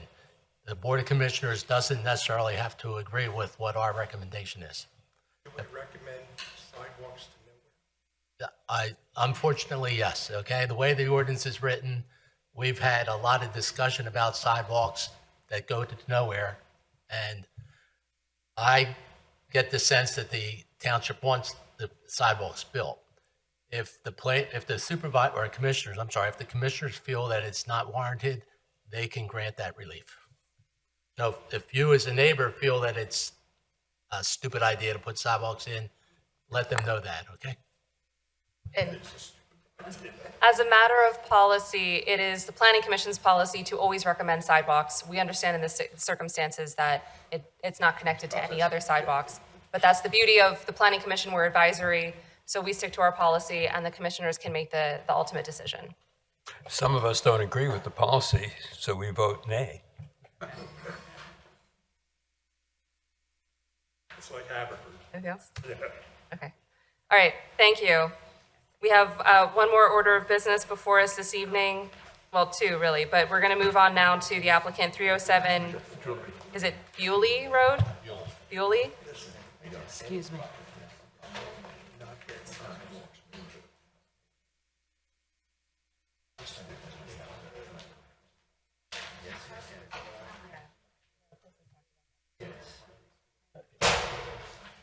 I'll be right back.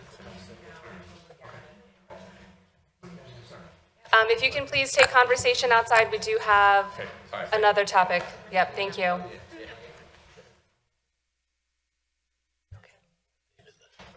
Huh? We're gonna time out? Do we need time out? We good? Oh wait, where did David go? Oh, did he? Oh, okay. I'm sorry. No problem. We'll need just another moment. We lost a member.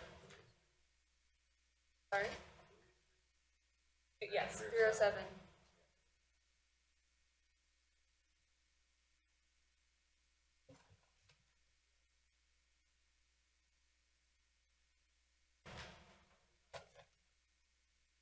Can you pull him back, please?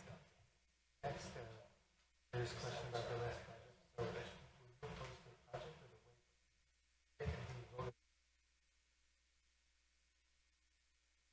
The waiver. And I actually meant to have the waiver request on the letter, and then I was gonna have. I should have.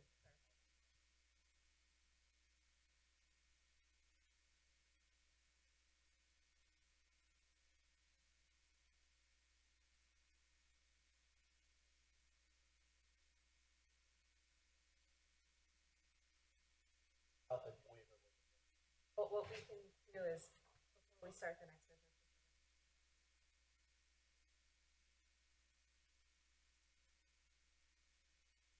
Went to the restroom. No. bathroom break already. Yeah, I told them we're waiting.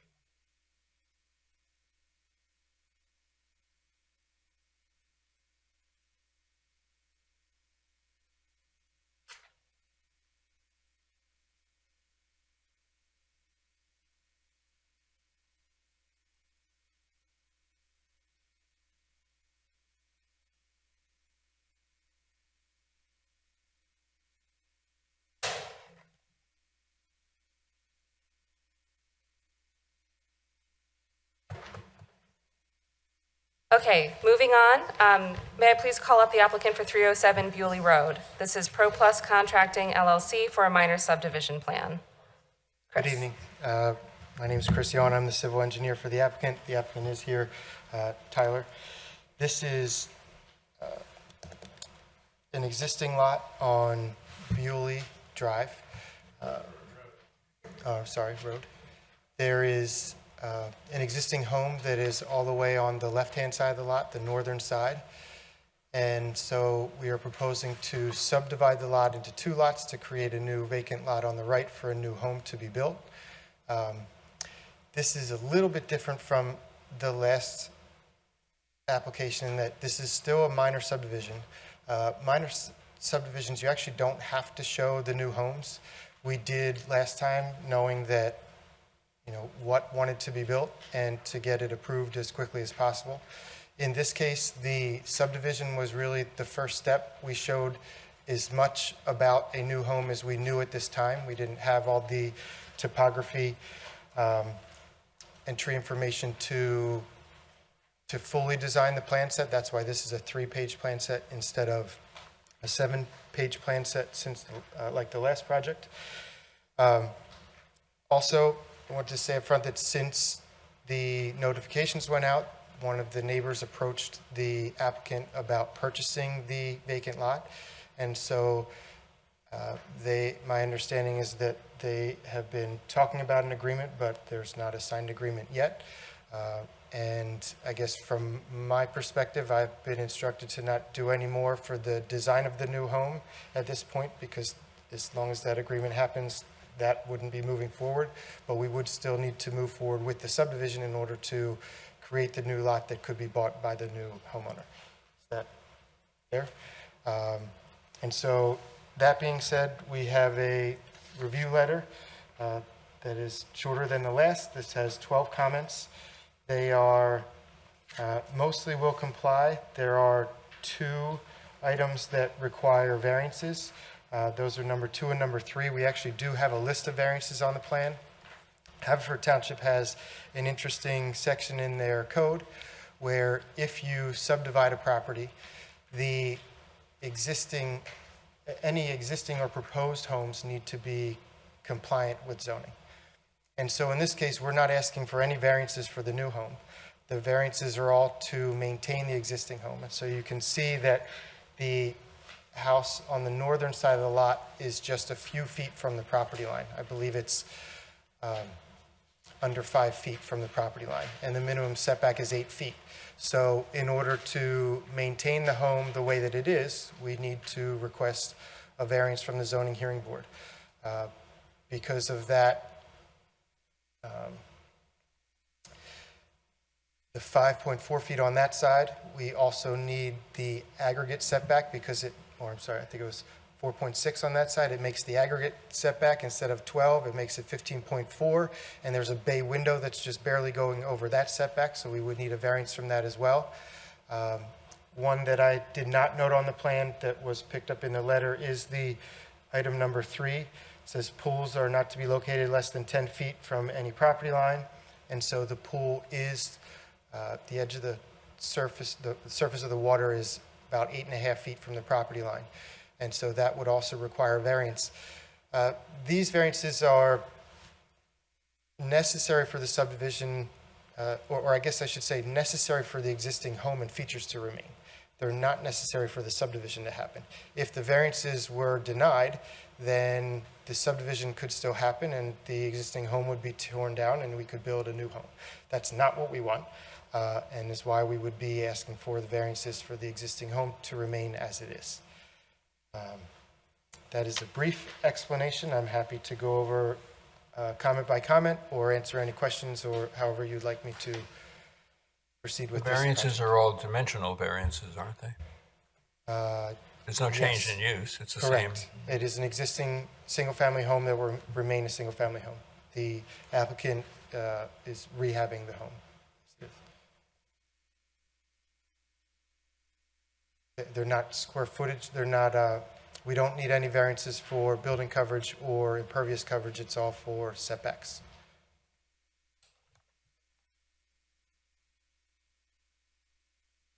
So it appears that the driveway servicing the existing house would be removed. So with the existing house, then, it appears that they no longer have a driveway. Is that correct? Correct. The existing house is on the northern side of the lot. The existing driveway is shown in red on this plan because we are showing it to be removed. There is an existing detached garage in the rear of the lot with a proposed new home that we would remove the driveway. We would install a new driveway in front of the existing home to comply with the code to have 2 parking spaces. And the garage would be converted to a shed for the new home. Oh, I see. So you're converting this concrete walkway into a new driveway. Correct. It's already concrete, so we were just going to add concrete on both sides to make it consistent. I see. Okay. And then these street trees in the front, these would be new proposed? Correct. Those are proposed. Is there any tree removal? I believe there was a comment about that. So there is, with the new home, there would be tree removal. It's not shown on this plan because, oh, actually there is one in the front here, although for some reason I thought there was another. So there was a survey done for this property that was mostly just boundary and impervious related prior to the sale to my client to show what was there and to show that a subdivision would be possible.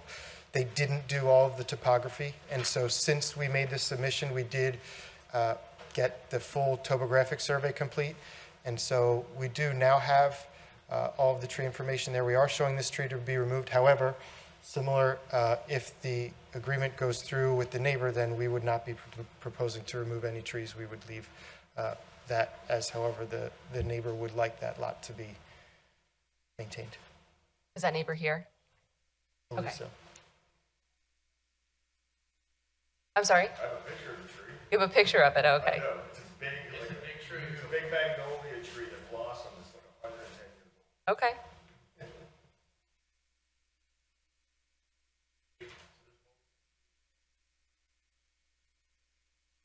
Okay, all right. Okay.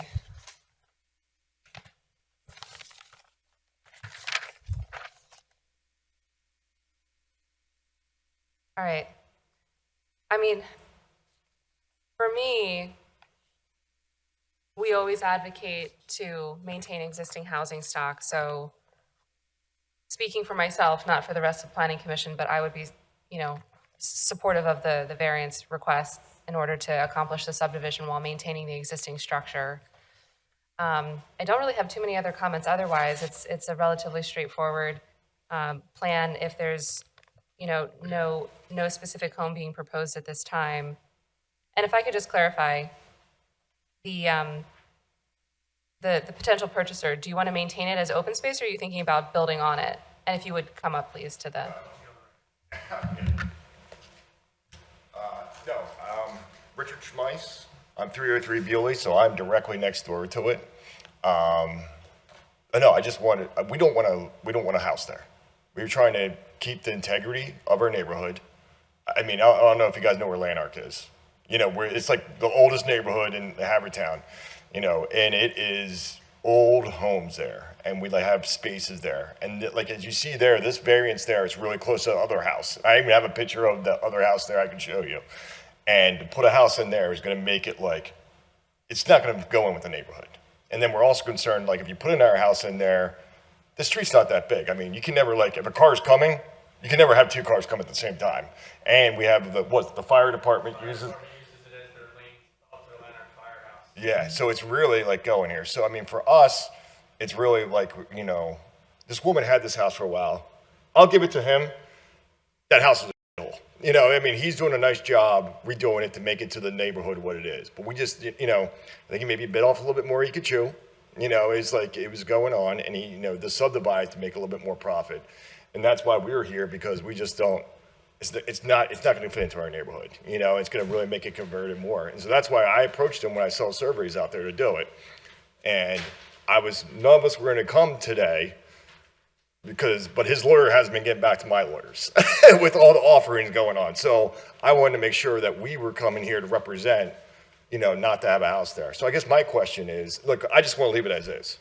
I don't have a garage and driveway. I mean, I have a driveway in my front, but I don't have a garage.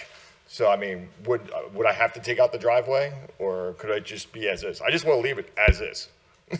Yeah, so the proposal is for just a subdivision. Yeah. So what we're looking at and what we can recommend is just based on the subdivision. So we're looking at, does the actual area of the parcel meet the code requirement? Yeah.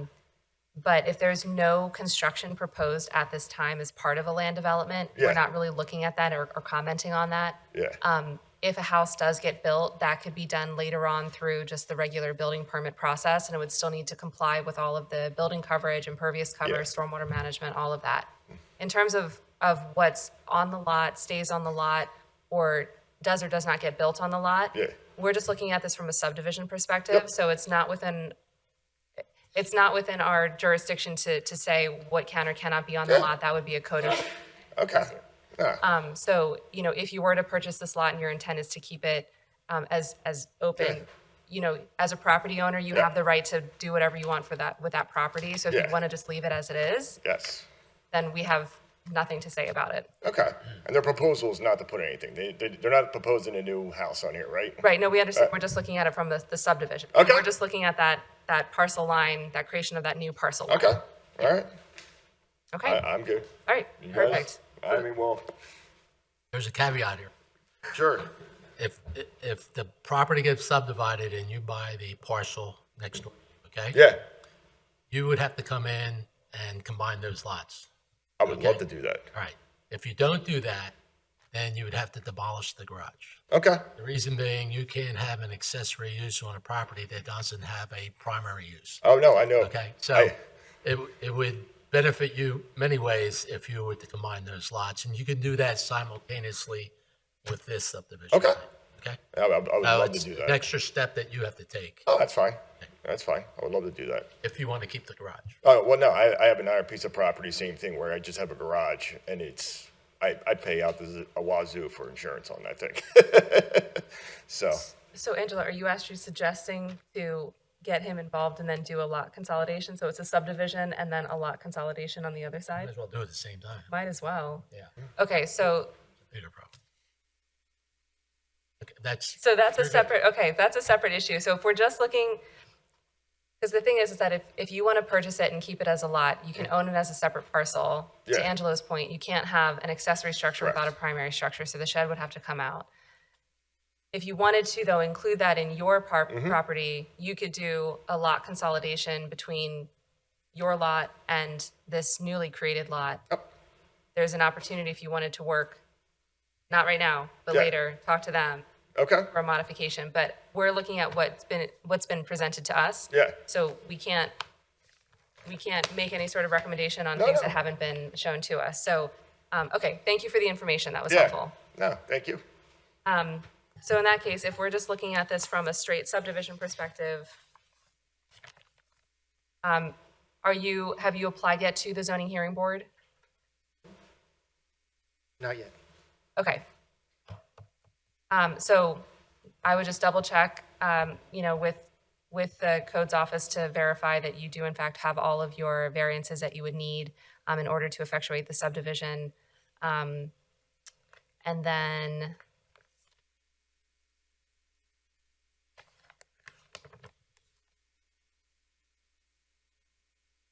the creation of the new driveways, I have no concerns about that. So really, I don't have much of a concern of anything. Is the fence The fence shown on the plans here, is that the existing location of the fence around the swimming pool? Yes, Okay, so the fence currently exists within where the subdivision line is being proposed? yes, we didn't show any new fences. Those are just existing. Okay. Well, that keeps that easy, that the fence doesn't need to be relocated. All right, planning commission members, does anyone have anything else? We'll get to you. Kim? Yeah, so I understand that while there's a house shown on the plans, no new construction is proposed. However, is the new driveway or expanded sidewalk, whatever we're calling it, for the existing dwelling proposed as part of this subdivision? Yes, we need that so that we have the 2 parking spaces. So- Okay, So great. yes, So that will be completed at the time of this subdivision, that driveway? afterward, yes. Okay. And what about the proposed trees that we're seeing on the plan? Are those associated with the additional dwelling that's not being constructed, or are those happening with the driveway? My understanding is they're required as part of the subdivision, regardless of what happens with the other lot. So they'll be happening now? Yes. Okay, great. And then that is all my questions, so thank you very much. Angela? Okay, the existing storm sewer line that runs through the property, okay? You're showing a 20-foot easement, a lot of which encroaches into the existing pool. Okay, so that means that if the township ever had to come in there, I'm assuming that easement is to the benefit of the township so they can maintain that storm sewer. So if the township ever had to come in there and had to excavate, there's a very good possibility that that pool would be impacted to some degree. And I would think it would be prudent if the township were willing to accept responsibility for that storm sewer, that they would want some type of guarantee that they wouldn't be held liable to repair the pool in case they had to damage it in regards to maintaining their storm sewer. There's a risk there. Is there an easement, or is it just shown as the storm sewer line? They're proposing a 20-foot wide easement. From the surveyor, there was no documented easement, and so we're showing one to make it official. Oh, there it is. Typically, in a situation like that, there would be an indemnification agreement in the easement agreement saying, But it's important that whatever that indemnification is, whoever buys the existing house understands that their pool could be at risk. yeah, it's actually, from where it's drawn, it's, the pool is not in it, the pool patio is, but yes. Yeah, but you're, no, it's going to get damaged. I would imagine that pool isn't in the best of condition to begin with. But that's neither here or there. The other thing I want to mention is maybe 20 years ago, there was a subdivision that occurred in the Lanark section. There was a property, I think, on Park, I forget the cross street. But anyhow, the property was large enough to subdivide. But way back in the early 1900s, a deed restriction was placed on the property and only one house could be built. So assuming that your deal goes through with the neighbor and you're not building another house here, that restriction, you don't have to worry about that restriction if it exists. But if it does exist and the deal with the neighbor falls through, you might want to do some deed research to make sure there is no restriction on this piece of ground that prohibits a second house being built on it. Because in that case, the courts upheld the restriction, the deed restriction. It looks like in this case, there was a title report provided to the surveyor. I don't remember reading it myself, but so I'm going to assume that that's not a restriction in this case, but I can't confirm it. Want to make sure. A handwritten deed, I saw it. Very neat. David? No? You? All right. Anybody for the audience? Yes, sir. Hey, my name's Mike Zeller. I live at 308, so I live directly across the street from this. Thank you for giving us the opportunity to come in and be a part of this experience. Question about the driveway that they're going to install. And it's probably more for however it's laid out. The house to the left, so Rich is on the right. The house to the left has hedges that are at the sidewalk. At the edge of the hedges is the telephone pole, which is the property line. So if they're going to put a driveway in, I know Haverford Township has restrictions, like how far bushes could come out, and fences to block. If they put a driveway in, and again, we talk about the fire engines that come up the street all the time. If somebody's backing out of that, it's completely blind. First off, you got the telephone pole that's actually at the property line. I don't know if that was on there. When you're engineering it, so it goes. So if I'm looking at that house, the walkway that goes up, I've shoveled it many times for Joanne.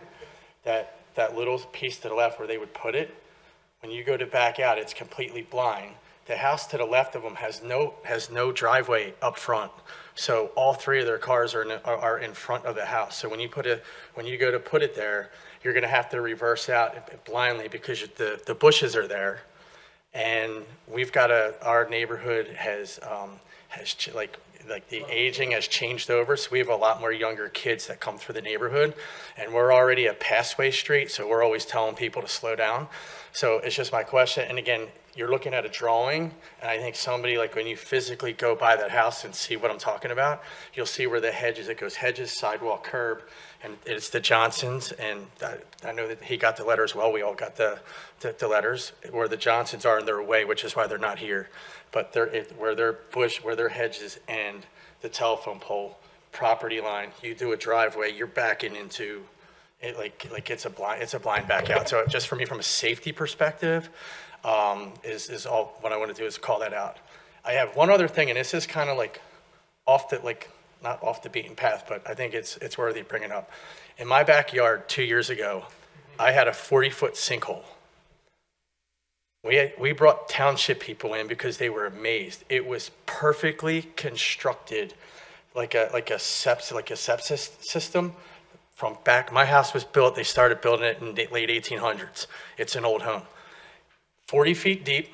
It had a brick dome on it, and it had 4 feet of dirt on top of it. They couldn't find it in zoning. They couldn't find it anywhere. We had people come over. I know people who work for the township, and they were like in awe. They were like, we've never seen this, and we couldn't figure out what was going on. And somebody hit it with an excavator because it started out as a sinkhole, 4-foot little sinkhole. They hit the brick, it dropped 40 feet, and nowhere was it on anybody's documents. The house across from me is older than my home. So I'm not sure when you go, if the plan is to keep it with Rich, perfect, which is why we're here to say we don't want the home, because then you're going to disrupt the dirt, and you potentially could find there what I had in my backyard. And you ever want to see it, we've got photos. Township folks took some pictures, so thanks for hearing me.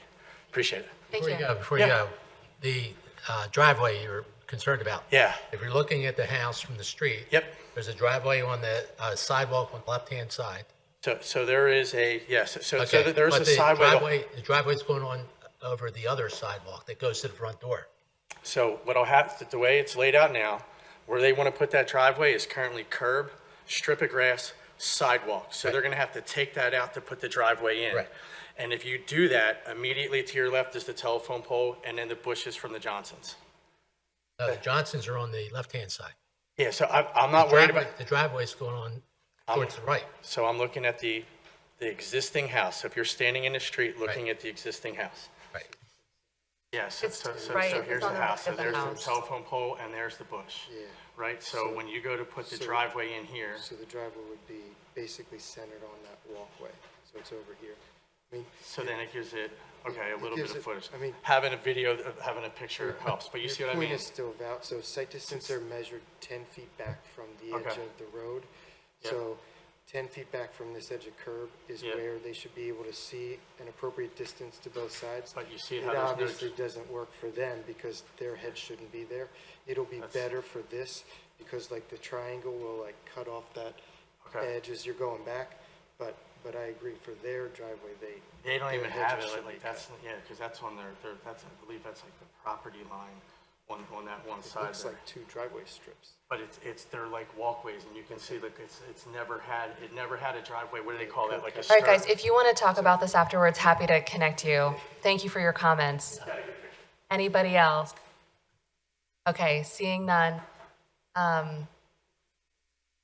Any other comments from the Planning Commission that have come up after public comments? Okay, so we have before us a minor subdivision plan for a simple subdivision with no additional construction. So we're just looking at subdividing the one lot into two lots, and then what happens to it afterwards is on you. So really the main things that we're looking at are the subdivision line itself, the addition of the new driveway, and then we've got 3 street trees as a required component of the subdivision, and then there will need to be zoning variances as well. So they'll need to go to Shade Tree Commission and Zoning Hearing Board.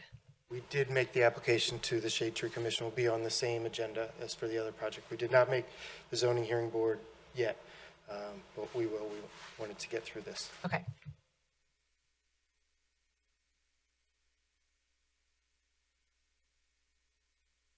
I guess we're looking at, there's 3 sheets on the plans, right? Sheet 1 doesn't apply anymore. They're all signed and sealed, so We don't know that yet. okay. All right. So at this point, because the validity of the subdivision is contingent upon the variances being granted, we would just ask to table this for a motion until we have authorization or approval from the zoning hearing board that variances were granted, and then we can see you back here once those are approved.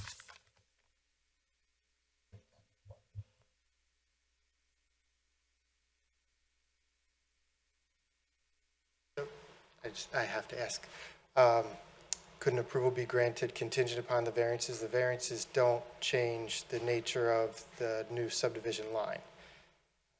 And so we know that they would be needed, they're needed prior to commissioner approval. But I guess I'm questioning how they matter with the planning commission, if it's just for the subdivision. Would anybody on planning commission take the cause? We hear the point. Does anybody agree and want to make a motion to move this forward tonight? Happy to entertain any motion. We've never granted a conditional approval for a subdivision that had variances that were required. And personally, I don't like the idea of doing a subdivision that creates additional nonconformities. That's my opinion, which would be the pool issue. Okay. All right, seeing no motion, we will then have you back before us after you go to the zoning hearing board, and hopefully it'll be a quick meeting for you. So thank you for your information tonight, and we'll see you at some point in the near future. Okay, thank you. And by that time, you may have worked out your deal with the neighbor. Okay, thank you very much. Thank you very much. Thank you, gentlemen. All right, the final item of business for us this evening is a review of minutes. We have 2 minutes. 3. I thought we had 3. It would be April, May, and June that you're considering tonight. Our agenda just says May, June. There was an updated agenda that did include April. I was gonna say it should be April too. Well, it should be April, May, and June. Okay, great. So we'll go ahead and, what was the date of the April meeting? April 10th. 10th, thank you. Okay, so we're looking to adopt the meeting minutes for April 10th, May 8th, and June 12th, 2025. Is there a motion? I'll move we accept the minutes as presented for all 3 of those meetings. Thank you. Is there a second? No second. David seconds. All in favor? Aye. Aye. Aye. Opposed? Nay.